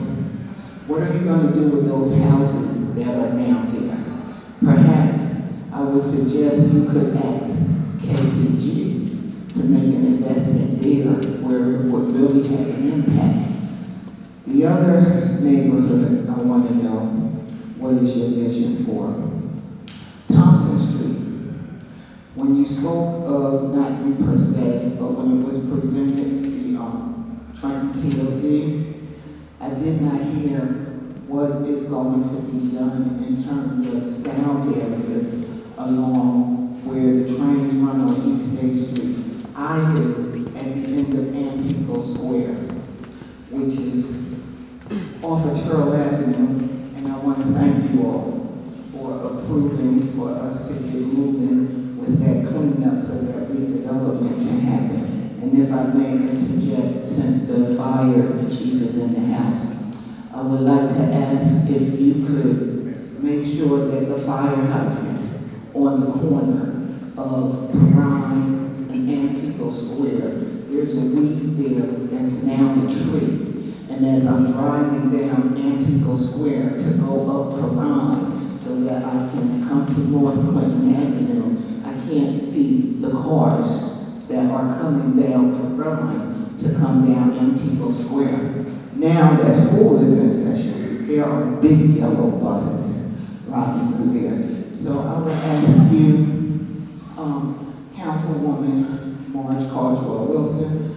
I compliment you. You're doing a great job over in the East Trenton side of the North Ward, but you need to get us with the Middle Hill section of the North Ward, and we need to get with the East Ward director to see what is the vision of redevelopment for that area.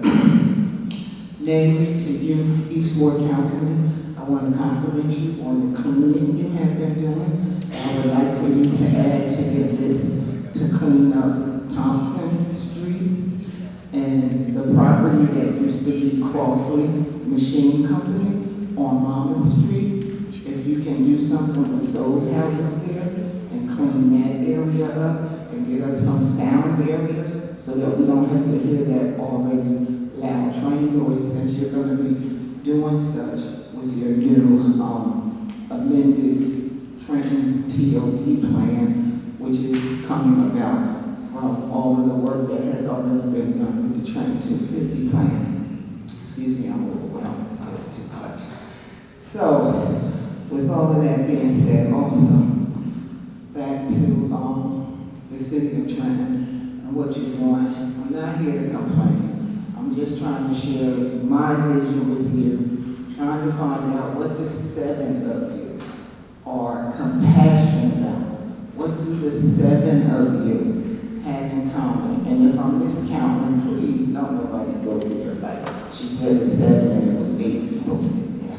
But anyway, that's neither here nor there. But what is your passion that's motivating you all or driving you all as the governing body of this city. And last, I'd like to just thank you all for looking out for Trenton's best interest as it comes to taxes.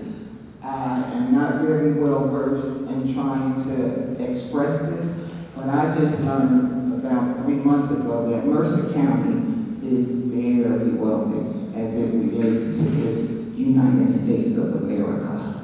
So I think it's about time that those of you who know taxes better than I, somebody, sounds like what we all have in common here in the city of Trenton is taxes. Somebody needs to start addressing a county taxation system. Where that start, I don't know, but if you need help with that, I would invite you to come meet my friends of the Trenton Citizens Campaign, and they can help you. I'm talking to you now behind me. I'm sorry they had my back, but that group helps us that are not elected officials, and they help us be able and to make presentations that will be acceptable to you all. And I see it's the end. And those of you who know me, you know this is not the last you heard of me. And I would appreciate it that when I do follow up from tonight, you don't have any hard feelings. Thank you, and keep up the good and the bad, and do what you can and let God do the rest. Thank you.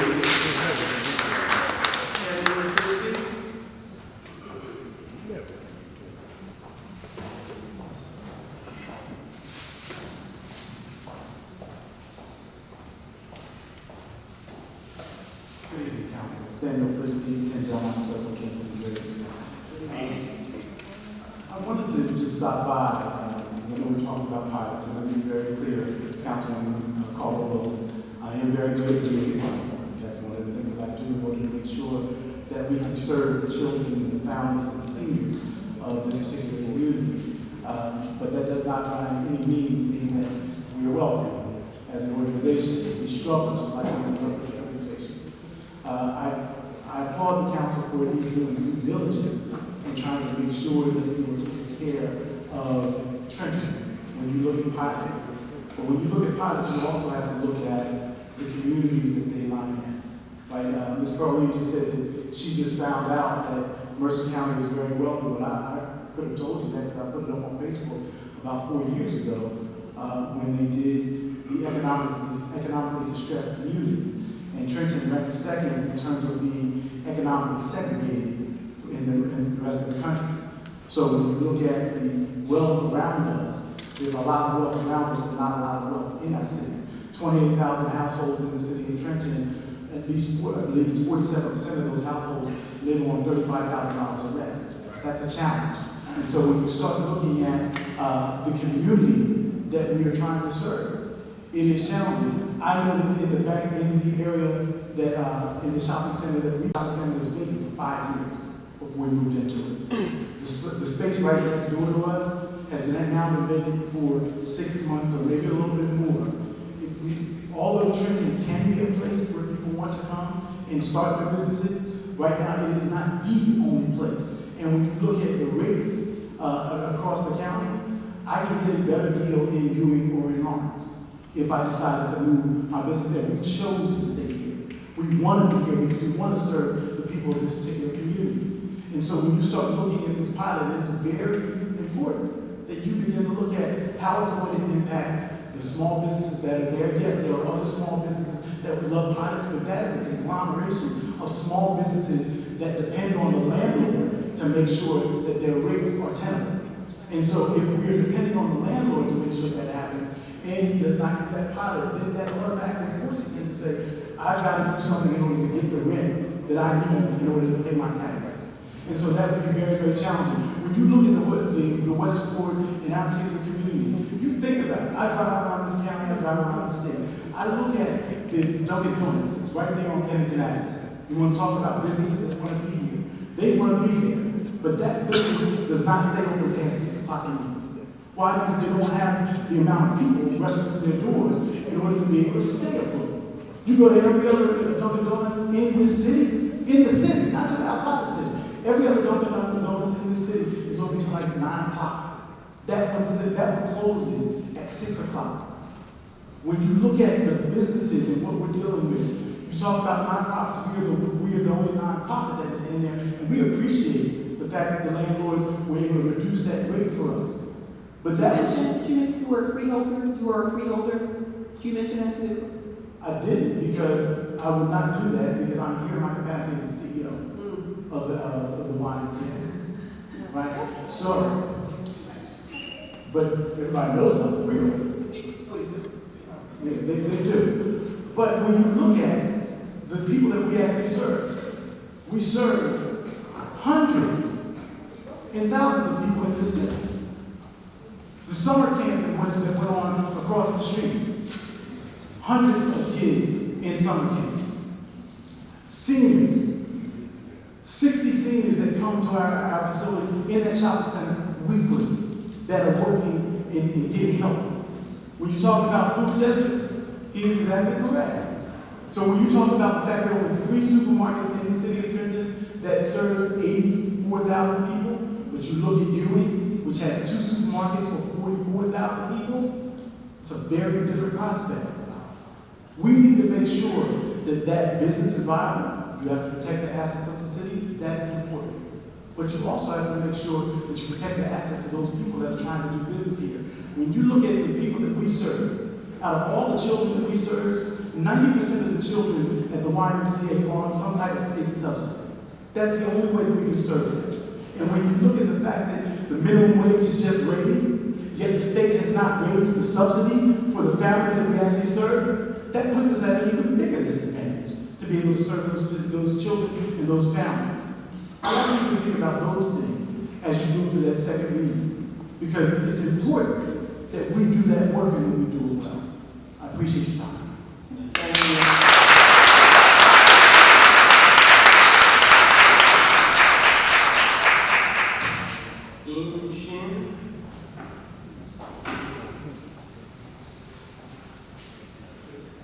Hello, my name is Andre, and that's why my name is Andre. I'm the talent of the Department.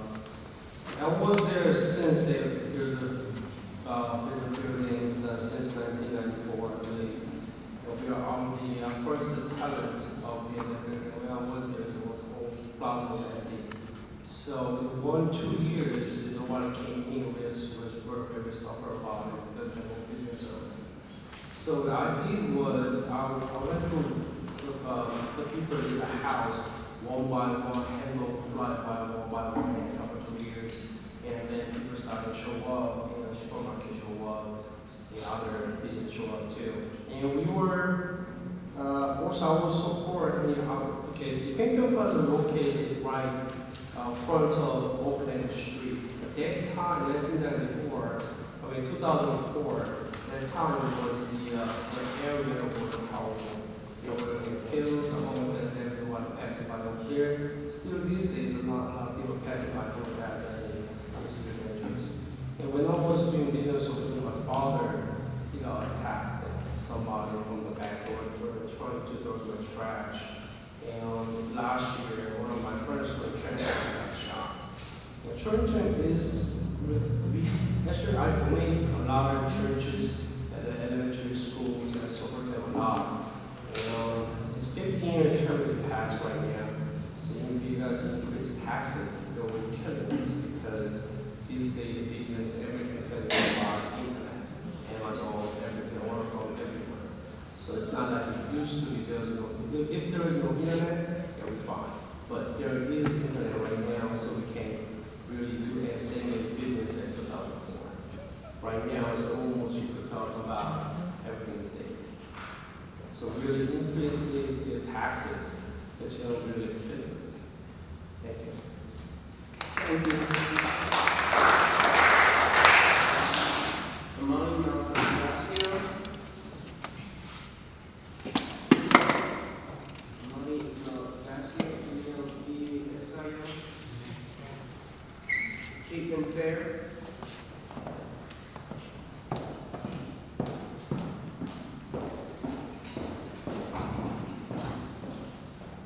Caitlin Fair, 215 South Clinton Avenue.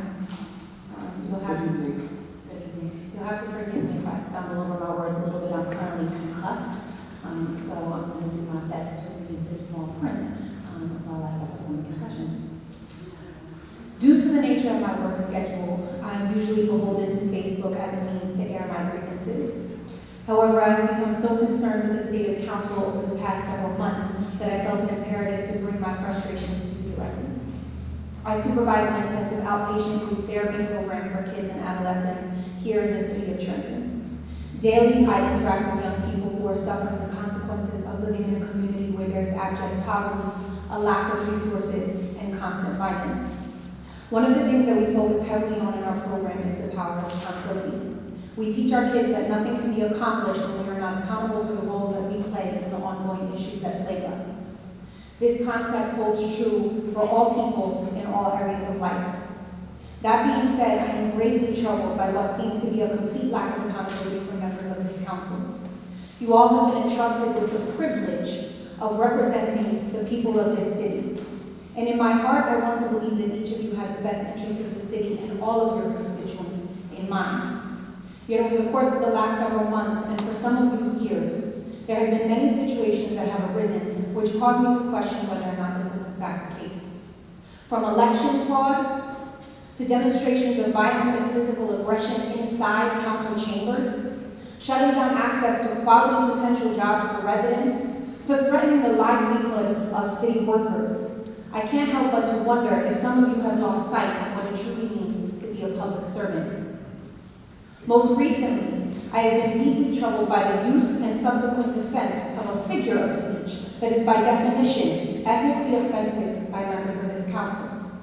I truly believe that each of you is smart enough to know, at a minimum, that just because something has been said millions of times does not invalidate its derogatory and offensive nature. We cannot feign ignorance regarding racial epithets only when it is convenient to us, and to do so is frankly an insult to the intelligence of this community. Apologies from some have since been issued, coming only on the heels of widespread public scorn and national media scrutiny, and not a moment sooner. While I would like nothing more than to believe that lessons have been learned and sincere remorse has been expressed, considering the timing and content of said apologies, they ring empty. It wasn't until several well-respected public officials decried the actions of members of this council and called into question their suitability to lead that any measure of accountability was taken. Up until that point, the statement made was doubled down on and defended, even in the face of condemnation by members of the marginalized group that was referred to. That is bigotry by definition. All of that being said, it is my opinion that at this time the ship has sailed on apologies alone as reasonable rectification in this matter. What makes matters worse is that all of this comes in the wake of other disparaging remarks and threats of violence against members of our community from another public official. The precedent being set is a dangerous and despicable one. What moral and professional standard are we creating by allowing such behavior to occur without repercussion? I certainly do not expect government officials to be perfect. I do, however, expect them to be willing to humble themselves in the face of criticism and respond with integrity. Given the current state of affairs, I fully support Councilman Blakely and other members of this community's calls for the resignation of Kathy McBride and George Mishaw, as well as that of Robin Vaughn for her continual misconduct, including her defense of the aforementioned statement, her verbal abuse toward and general discard for her constituents, and for the illegal behavior of blocking constituents from her social media page from which she shares government-related information. In regard to March Caldwell Wilson and Santiago Rodriguez, your silence in this matter has not gone unnoticed and is equally as damning. I call for your resignations as well for your silence and consequential complicity in the recent events. It is absolutely imperative that our leaders take strong positions on things that matter. The fact of the matter is that if individuals are not willing to be accountable, whether by willingly taking swift and sincere ownership of their offenses or calling out wrongs when they occur, they are not fit to lead. Considering the current climate of our country and the aberrant messages we are constantly bombarded with from this nation's leader and his administration, I believe it is imperative that Trenton set itself distinctly apart from such attitudes. As a highly diverse community, our leaders must be dedicated to creating an environment that is safe and welcoming for all of its people. It has become clearer than ever in the past several weeks that a good number of the individuals serving this city do not take seriously the thoughts and feelings of their constituents or the community at large. Your actions and subsequent handling of those actions have disgraced and humiliated this city. We need ardent leaders who are willing to listen and willing to collaborate amongst each other and those they serve to come up with solutions to the issues that continue to break the hearts of the people of this city. Many of you have served this city for years in some capacity. And for the ways you have served it well, I commend you and I thank you. However, right now we are in a critical moment, and it has become apparent that the ways of the past are not the ways that are going to move us forward. So if you truly love this city and its people, this is the time for you to step down. The time has come for you to pass the torch and create an opportunity for new individuals to bring a fresh perspective and work together to lead this community with humility and integrity. Lastly, in regards to the attempt to derail the conversation by trying to focus on the investigation into the leaking of said comments, I would like to pose the question: where was the demand for such investigation when the Trenton Police Department leaked the information of a minor to the newspaper, a child who was shot by police and subsequently charged with a crime in order to cover up the crimes of the Mercer County Sheriff's Office? The model of behavior being put forth by this council is shameful, and I am furious that this is the example that our children are being presented with. And the last comment I want to make is in regards to the issue with the Pennington Shopping Center, and I was not planning on speaking on this, but I do have to say that Councilwoman Vaughn, you claim to have an interest in the employment of previously incarcerated people. And I would like to make it known to you that it was Samuel Frisbee's YMCA that opened their space to a man from the neighborhood that I come from, Wilbur Section, to begin his personal training business after he came home from serving a 15-year federal sentence. That is a business that is now thriving and providing for him and his family. And I just would like to make that known when we're taking into consideration the threat to potentially have resources like what Sam offers taken away from our community, because we already have such a lack of things to offer our children and the people of this community. Thank you.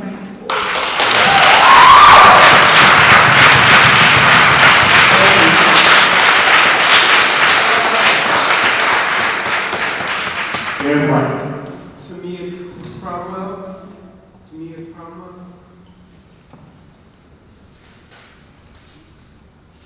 Dr. Alexander Nicholas.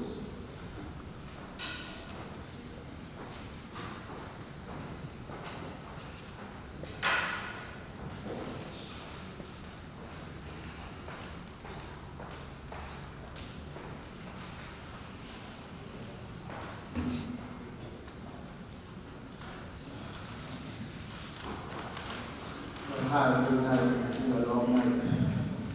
But first of all, I want to thank you guys for the opportunity to come and speak today. I want to thank you, for supporting me, my family as well, because you supported me. My name is Alexander Nicholas, 91 Parker Street. I'm from PA. I have worked for the Trenton Board of Education for 25 years. Been here in Trenton for 25 years. I'm not going to read about us second grade. I'm not going to read because it's going to take too long. But what I pass through is my resume. I have your emails. I'm going to email you the statement that I'm going to sort of the stuff I'm going to be talking about. My parents were educators. My dad was a teacher, a bilingual teacher for the Trenton Board of Education for almost 18 years. And he passed away. My parents believed in education, so they always encouraged me to educate myself. I'm originally from Panama City. I moved to the United States in 1988. I went to Notre Dame High School, and I used to live on Spring Street, next to a few doors away from former Mayor Douglas' parents. So I used to be there. So I'm coming from, being here in the city from 1988. So I know the history of Trenton. I know a lot of history, especially with the demographics and the Hispanic growth and all that.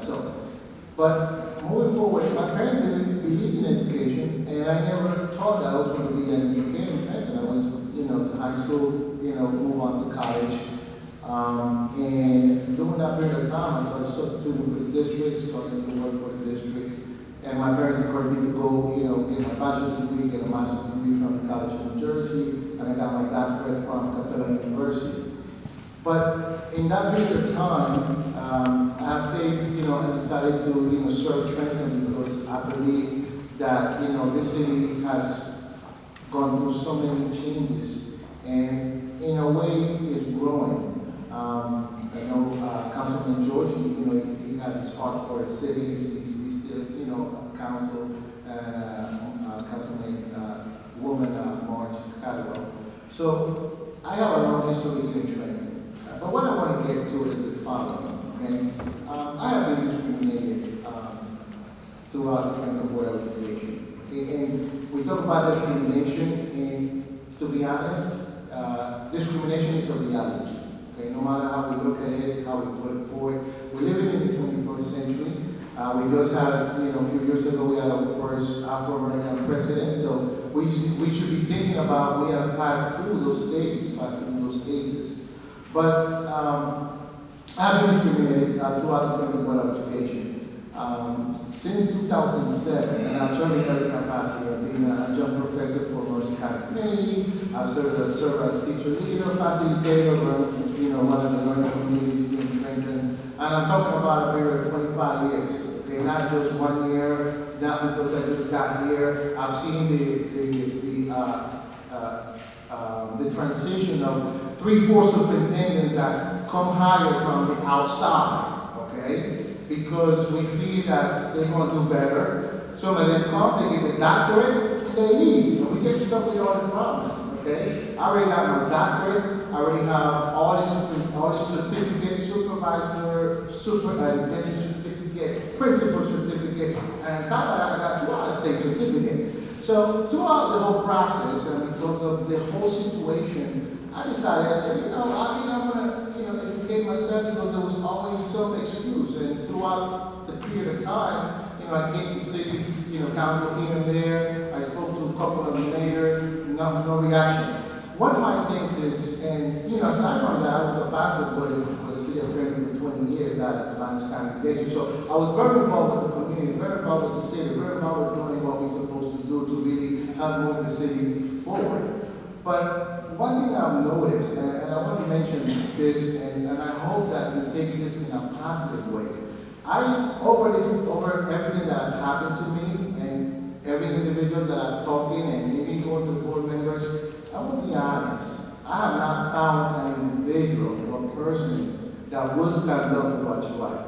And I'm going to say this because this is the second time that I am actually suing the district for discrimination. Not the first time, but this is the second time that I have to find a discrimination law suit against the Trenton Board of Education. And one of the things is that I've learned now, as we know, no one is above the law. And as an employee, employer, as individuals, we have all our rights. So if we work for any entity or in any situation, and we feel that we are being mistreated, we feel that we're being discriminated, we feel that for some reason we have our right, in accordance to the law. I'm not going to read all these things, if I read this, it will take forever. But I just want to be spontaneous, short to the point. You will get an email with all the details, okay? But in accordance with the law, okay, we have the right to place any complaint. That's right. And aside from placing that complaint, it should not be taken against us as retaliation. That's right. So the district has retaliated against me because I placed a complaint in 2007, and I'm under the protected activity, that's what it's called, okay? And the whistleblower. And I'm qualified for any of these administrative jobs. Now, since my suit, the district have changed because, we didn't have that much Hispanic administrative representation back in 2007, 2008. Okay, so if you know the story, you guys been here for a while. We have probably 2 or 3, 1 principal and 2 vice principals Spanish. Okay, if you see the demographic of the district, we are growing. We are 65% Hispanic in Trenton. Okay, and I'm talking about kids that we educate on a daily basis. So we definitely need, to have more open spots, more of a way of saying, you know what, we're gonna educate our people, and we're gonna make sure that we put the people in the right positions that are educated and can help our kids to move forward. But I want to conclude by saying this, okay? You have been called to serve our people. You have been called to try to do what's right in any capacity. For two reasons. One, because we are accountable to the people. And second, no matter how you look at it, you are accountable to God. So my thing is this, and like I said, I will be working, try to work closely with you guys to see how we can improve this situation, because the whole thing about this is that I don't feel that anybody should have to go through what I've been through. I have applied for more than 300 administrative positions in a period of 13 years, okay? And there's no excuse to say, well, hey, you serve, done, it's good job. I mean, because one person, whoever it is in that office, and we will find out soon, whoever it is, that is not, whatever the situation may be, okay, is saying, okay, we're going to give him a fair opportunity, all right? And one of the things they used to say to me, you got to leave and go somewhere else and prove. I don't need to go nowhere to prove anything. I have all my certification, my education, my experience, and I'm capable and competent to serve the city, and I've done it. Right now, I just started a TV network. It's called ARA's TV Network. So we on the air 24 hours, preaching, teaching. We have a family TV network. So my thing is, I'm coming to you guys, and I'm hoping that, as the leaders for the city, as the leaders for the country, because no matter what, you're also leaders for the country, you may look into this situation, okay? And this matter is supposed to be taken seriously, because over time, we have not failed to move our kids forward. And no matter what the place says, I am there, I've been there, I know the whole story. So I'm just saying, I'm coming to you, bringing this in front of you. I'm writing a book on this, and I'm also getting a bit fast to Congress in Washington, because, we have to really change in a sense of, we want to move forward. And we have to do all the things that you might be saying, and I'm not saying we ignore what I'm saying, but you might be saying, well, we hear this all the time, and, we listen to this, and how are we going to get it done?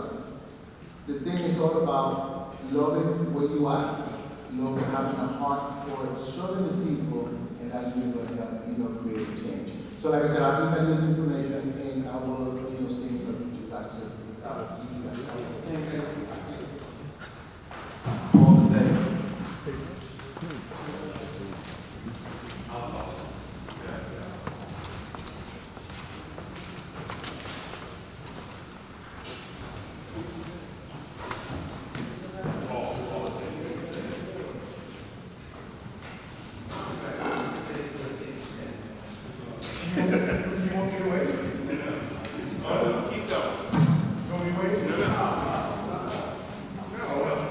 Okay, Paul Thing, 55 Alden Avenue. Number one, I want to speak about my son also. I want to speak about the water department. My son also, he filled out an application, and they replied back to him, and they told him that you had to have license. Not at the job. And that was, I thought that was wrong, based partly because of his father. The city attacked my kids. I can't say the city, I ain't gonna say the city. Certain individuals in the city attacked my kids. That's all right. They also attacked me. I was coming in City Hall, me and Dino. It was Wednesday. And it was told to me that I can't enter City Hall. I don't know in the international if I'm allowed to speak the person's name, because I was looking at the international handbook of Washington, D.C.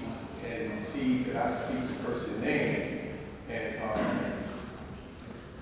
couldn't find it, and I just don't want to touch on it right now. I don't want to touch on the guy's name because he replied back in the email to me that he was appointed supervisor back in April, and I guess he can do what he wanted to. I think I sent the email to every last one of y'all. No, I think I sent it to Terrell, right? The email, you got my email, right? Right. And he stopped me from, handling my personal business as, seeing about housing and seeing Mr. Stevenson because I was trying to get some clarity on the charge that they served me. And it's been a long time. So, I'm not going to let that hang on my head, but just like the gentleman said, that I use the courts. I use 175 South Broad Street.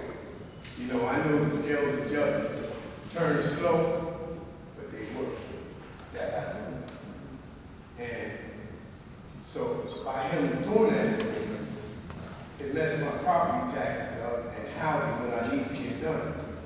And the city itself needs to figure out and train the people that they put in spots, not just to train, not just to put them in the spots, and then use the spot to punish people that voice the First Amendment right. See, and I see a lot of people attacking Kathy about her comment. But it was comments way before Kathy made at my home meeting. I don't want to go down that avenue, but he works for the city.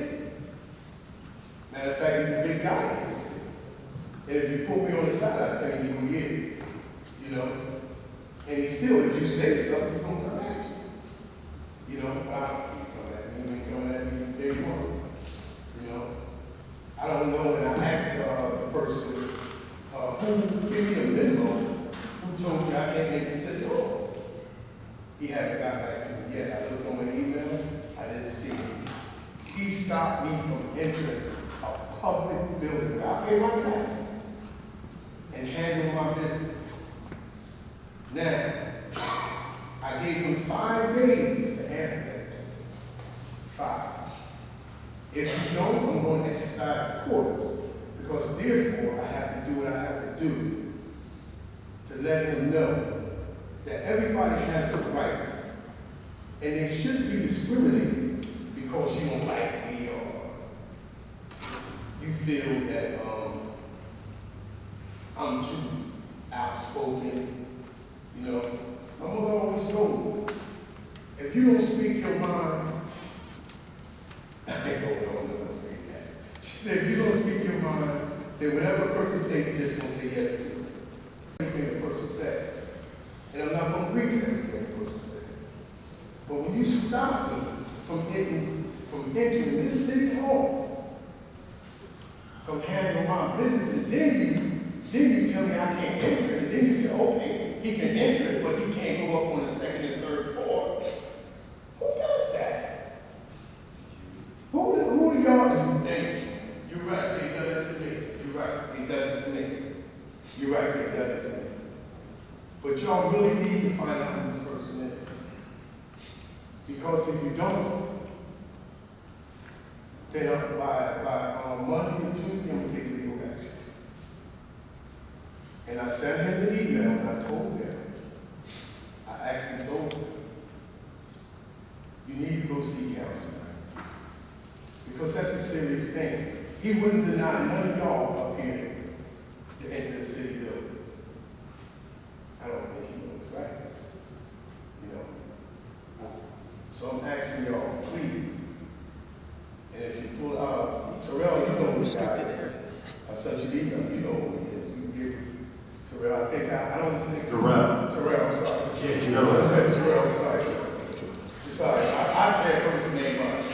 I ain't no good snitch, I tell your name up. I'm not a good snitch. But I'm sorry. But I'm asking you that this person needs to be removed from his position.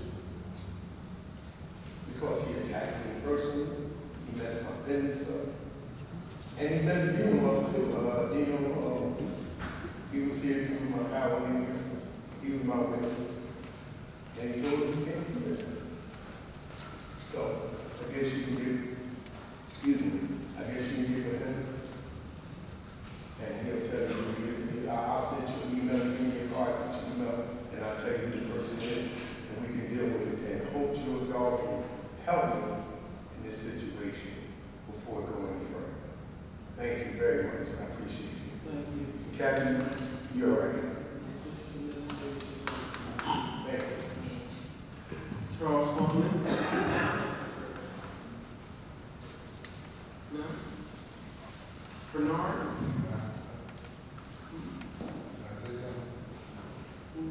No, Charles.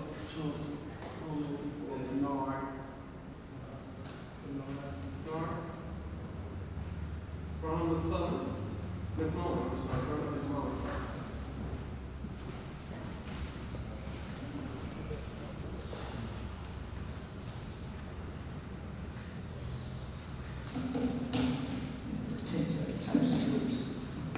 Good evening. Tom McMullen, property, as I said, about 459 West Hanover, Edgewood, 76 Bellevue, my property. I'm president of ASME Council 63. The statement that I just wanted to make to the City Council and to the City Administration as well is that there was a meeting here several weeks ago, and we discovered that there was, I think, I counted personally about 89 vacant jobs here in the city. A lot of them from the water department. A lot of those positions is under the bargaining unit of ASME. My question to City Council and to the City Administration is why haven't those jobs been filled? Captain McBride has stated, and I believe she stated it tonight, that we had a job fair with probably, I think, well over 300 to 500 applicants. A lot of those applicants is qualified for the vacant positions because a lot of the positions is entry-level positions. Councilwoman Moore mentioned the word corruption. And some may have gotten offended. With that many jobs vacant, and you got over 300 to 500 applications, you have to ask yourself why. I like the term corruption. Then, to further that, we were under contract negotiations when you guys had the budget crisis.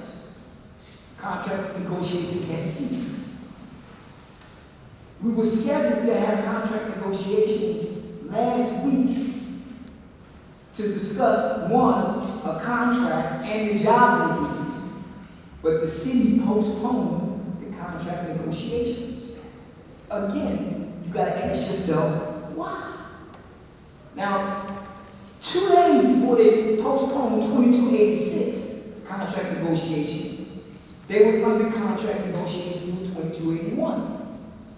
In the meeting with 2281, the city wanted ASME to separate the water department from the rest of the ASME bargaining units.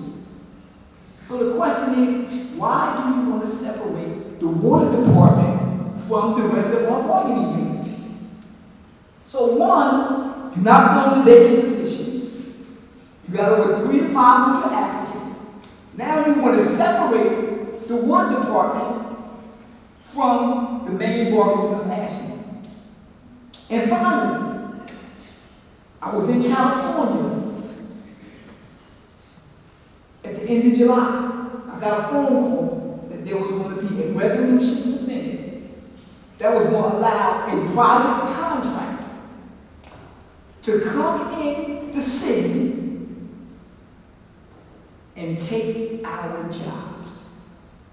They was going to allow outside contractors to bring in employees to fill the vacant jobs and pay them 3 times as much as the salary that our current workers are making. tell you why. And the people that they were going to hire was going to be employees that didn't work or live or didn't live in the city of Trenton. And we have an ordinance was born, and Kathy and Mark keep saying that when you hire a job for the city, there must be city residents first. So why would you present a resolution to hire outside residents when you got one, you got vacant positions, and two, you got qualified residents to fulfill those vacant positions? So I got to agree with the term corruption. There is something going on here that doesn't add up. It just does not add up. So my question again to the city administration, and that's the mayor, his business administration, why are you not filling these vacant positions? We need to fill these vacant positions. We got people that are qualified in the city of Trenton and they need jobs. We talk about economics. Mr. Chris, we talk about economics. Do you know when you give a person a job, that person can provide opportunity for themselves? And if they live in the city, they stand in the city and provide economics, and the money they make is going to stay in the city. They buy property in the city. They pay taxes to the city. But it all starts with what? A job. But when you give a job to somebody outside of the city, where they taking their money to? Where they buying their property at? They're going outside the city, and then the city of Trenton remains, and for lack of a better term, remains like a prostitute. People are using the city of Trenton to gain money and leave. They talk about this pilot program. Born here, on the dime. You're going to bring people in here, give them tax breaks for 15 years, and you don't get nothing back?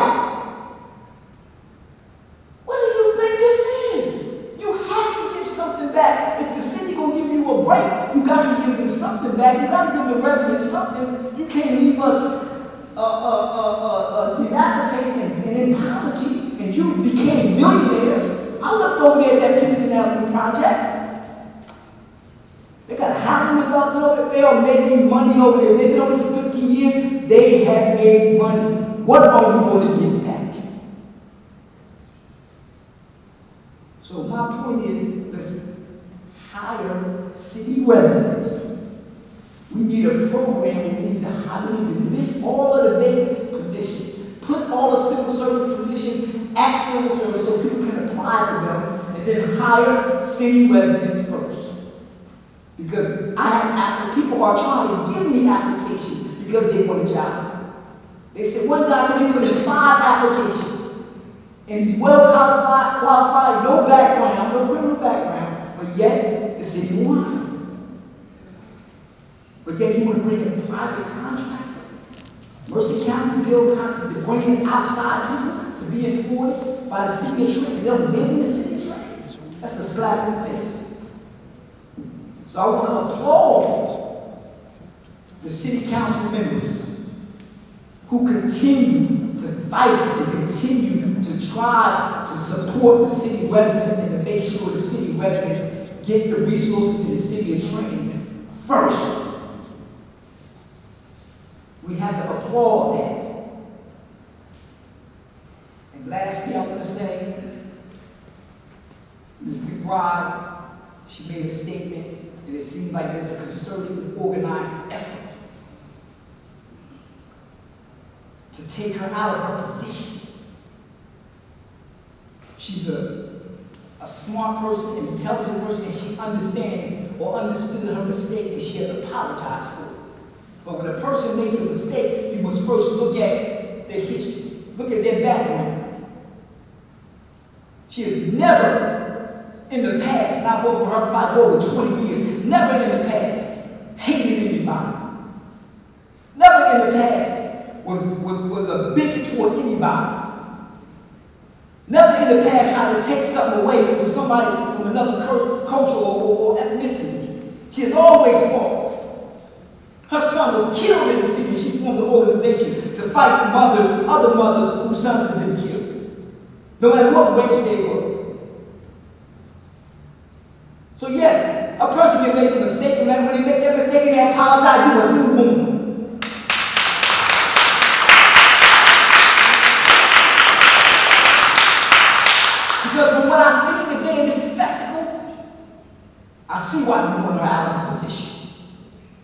Because she's continuing to fight for the residents who can't fight for themselves. She's continuing to fight for the residents who may be ignorant to the process, but she knows the process, and she will make sure that they guarantee their rights as a city resident. So I, as an asking leader, we're not asking for nobody's resignation. You make a mistake, you apologize, and let's move on. Let's continue the city business and move on. So I'd like to thank the city council members for questioning every dollar that's spent. What's wrong with hiring an accountant? When you're in politics, if you're a leader, the first thing you want is integrity and transparency. So you hire an accountant that's going to come in and look at the numbers and where the money's going. That's transparency to the city residents. I don't see nothing wrong with that. But if you don't want the CPA, you don't want the accountant, I got to ask, why don't you want the accountant? Why don't you want the CPA? What are you hiding from? So I'm going to hire an accountant, hire a CPA, and question every pilot that comes in here, make sure if you're going to get something out the city, damn it, the city wants something back. And we have a resource. People don't understand that water department can make Trenton the best city in the country. If we clean up the problems and operate it right. And that's, in my opinion, that's what they're looking to do. Make sure it's running properly and it's benefiting the residents in the city of Trenton. Because we all love Trenton, and we want Trenton to be the best city it is, because it is the capital. Let's make it the capital. Thank you, and I appreciate y'all. Y'all keep up the good work. Thank you. Individual Davidson.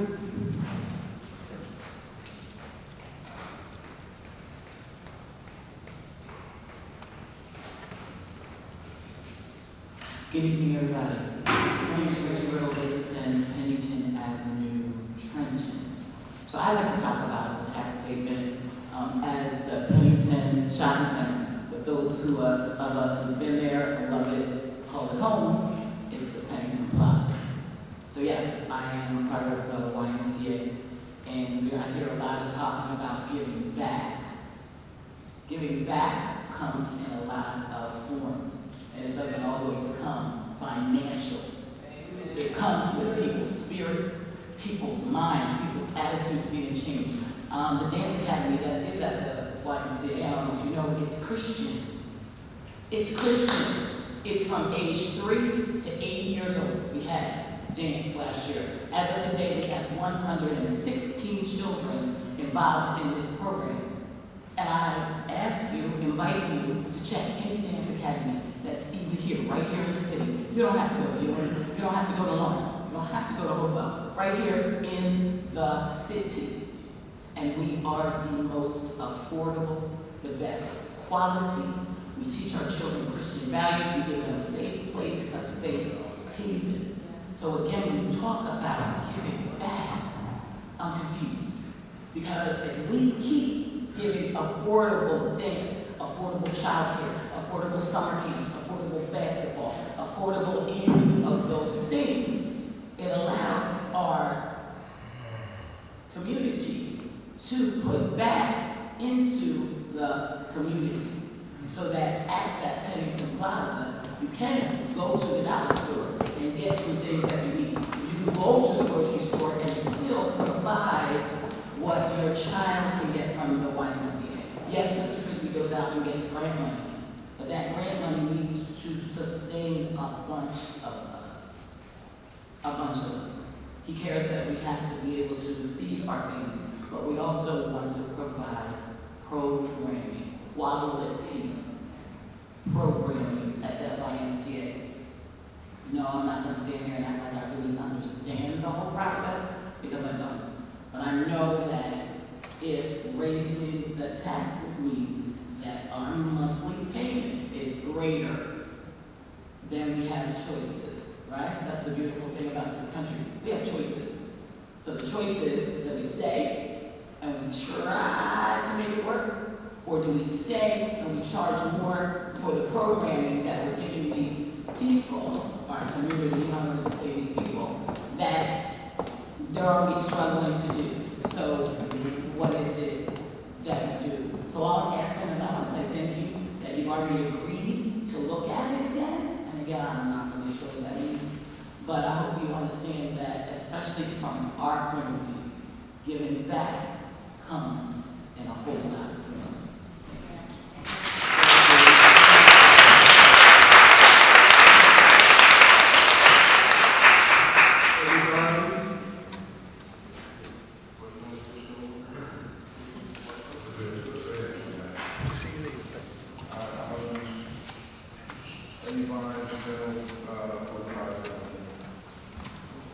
First thing I want to say about this system that y'all have, it's like, you know what it reminds me of? Of my mom beating me and then asking me questions after. That's what we're doing right now. You already voted on it, you already counted it out, and then we get to talk about how you beat us up. I am a proud member of Trenton. I go as far as budgeting, I don't have a budget. But I have 100 kids come to my camp every year for free. We feed Chick-fil-A, we give them free footballs, we do everything. We took the kids to the movies. We do a lot with no budget. So y'all can do something. I'm just putting that out there. Secondly, we discussing this like this is not people's lives that's in jeopardy. I mean, the decisions that y'all are making is really people's lives at hand. And I think a lot of things is getting overlooked of the person, of the people.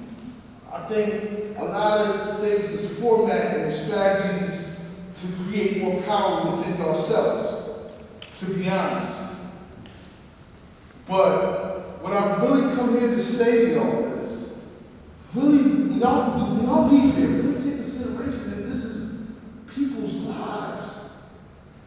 People's lives. And I am the community that's not going to come here and sit at these seats.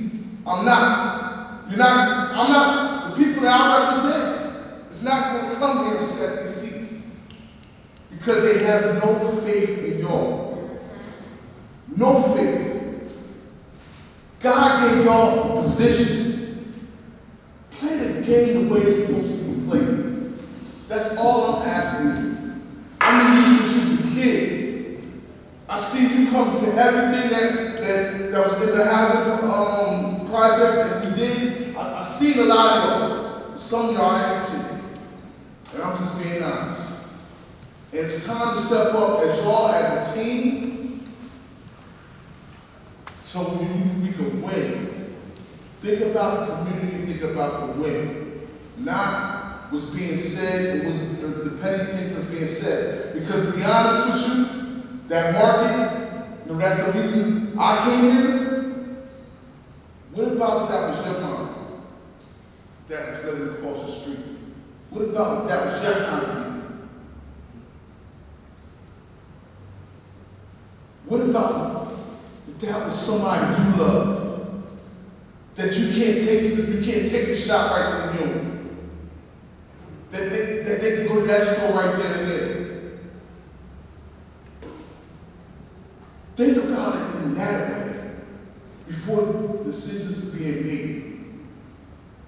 But like I said at the beginning, stop beating us and then let us talk after the fact. That's all I have to say. Thank you.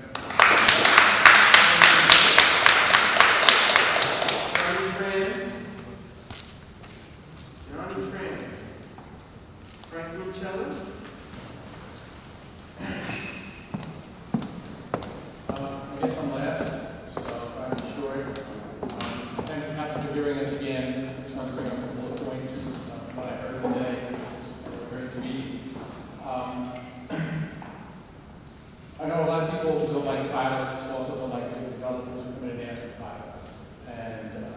understand that.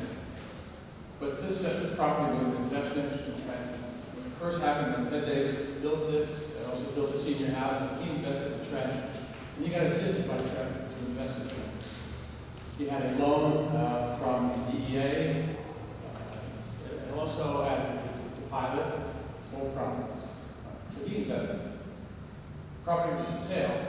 Peter and I worked with it for a long time. We're not big real estate developers. We had our own jobs. We did this on the side. We have 2 other small properties and this property. We have 11 investors. They invested in Trenton. We have a mortgage. This bank invested in Trenton. And we had tenants that were here.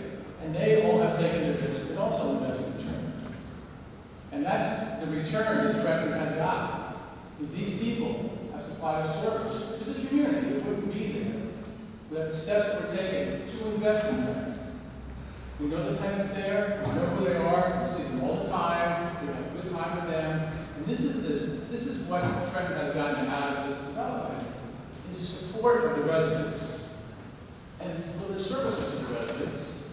And that was what it's designed to do. And the market, though, has not changed. It didn't improve in 15 years. And actually, most pilots are 30 years. And that's it, they're fixed at 30 years. This was divided into 2 tranches, 15, and then we actually for another 15. Because if we don't, and we know our tenants, we collect the rent, we know what happens. These tenants are going to go under. They're going to suffer. And they can't afford to operate the store.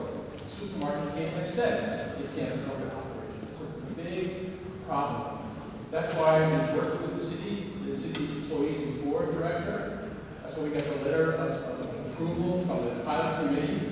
We worked with the prior tax assessor. We came up with this phased-in system that would benefit the city by getting increased rents and going back to market rents. And the tenants would see the benefit because it would be easy switch rather than a big lump sum. So, we're here to protect the tenants. The pilot session does not put extra money in our pockets. It benefits the tenants today. And I want to make that clear. We're here for them. We manage the center. We oversee it for investors we have to, and they all invest in Trenton, which is what you want to come to Trenton. You want people to invest in Trenton. You want to invite them in. We're both city planners. We were city planners for years. I work in Newark doing economic development and bringing people in. This is what you have to do. And this is an example of a successful project of what happened thereafter. And without the pilot, without the extension, you're going to see I'm serious. I'm not beating you some bull. These tenants, they eat day to day. This is the money that goes in their pocket. It pays for the kids' education. It pays for their cars. That's how they eat. There's nobody here, either ourselves or the tenants, that have big pockets and are running around and spending money all over. This is a hardworking tenants, all immigrants that invest in Trenton. You saw a couple here. All different kinds of races have taken the risk to invest in the stores, put money in the stores, to hire employees, and to spend their time investing in Trenton. I think you have to consider that's what Trenton has got out of its property and out of the pilot. That's why it's done, and that's why it's going to continue.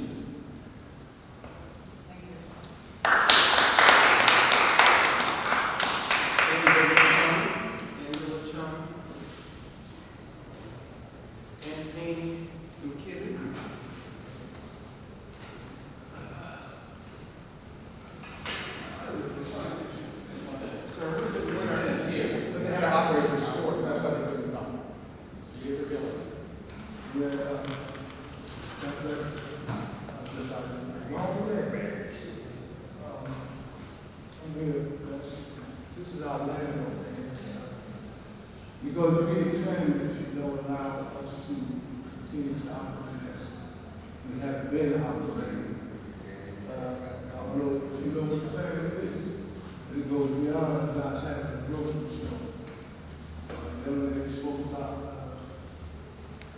encouraging people to bring in with the community and things that we're doing there in the shopping center. That's going to be risky. I'm wanting to let you know if you jack up my taxes, I'm gone. I can't afford it. I don't have a lot of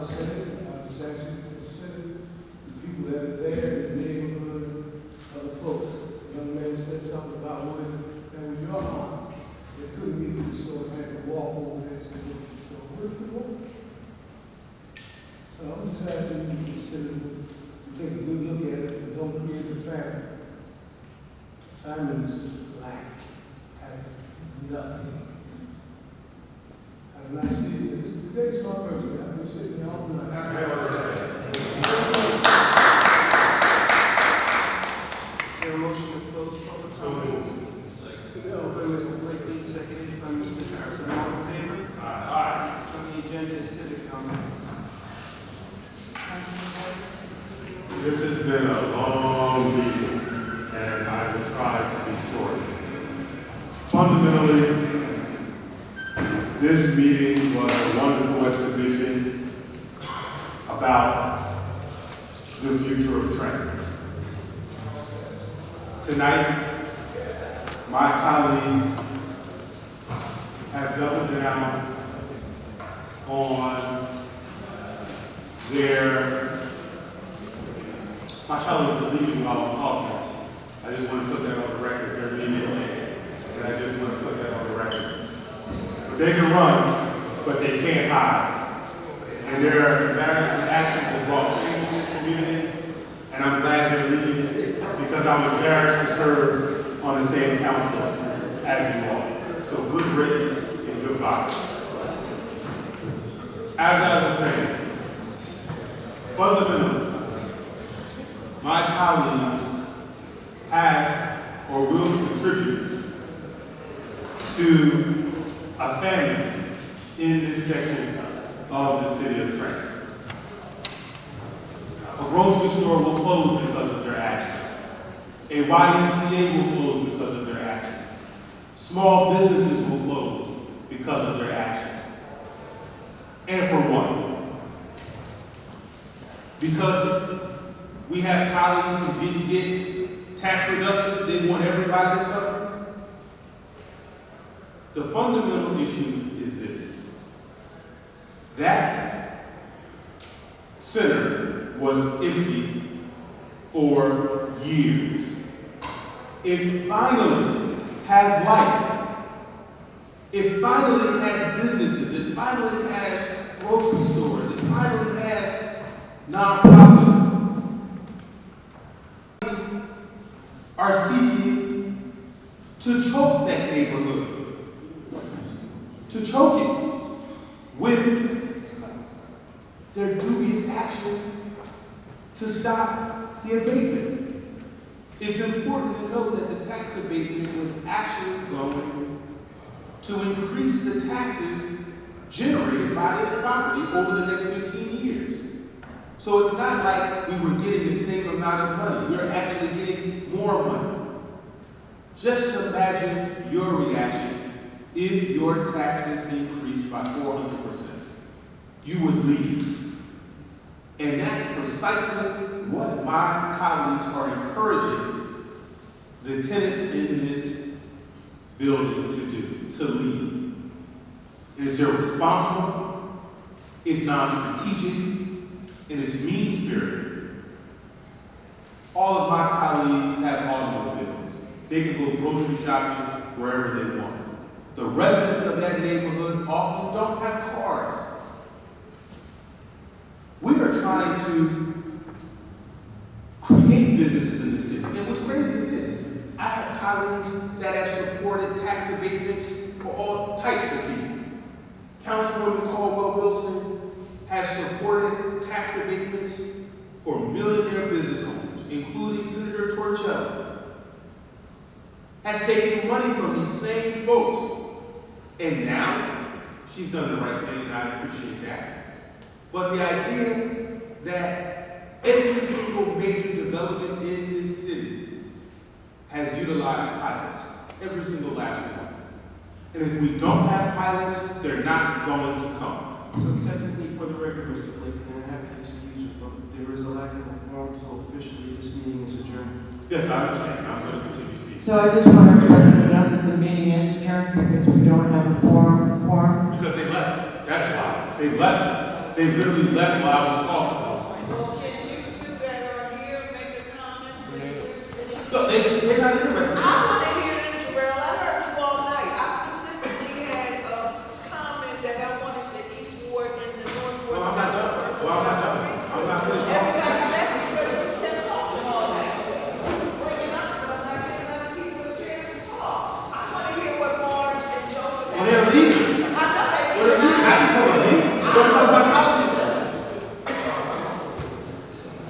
I tell you.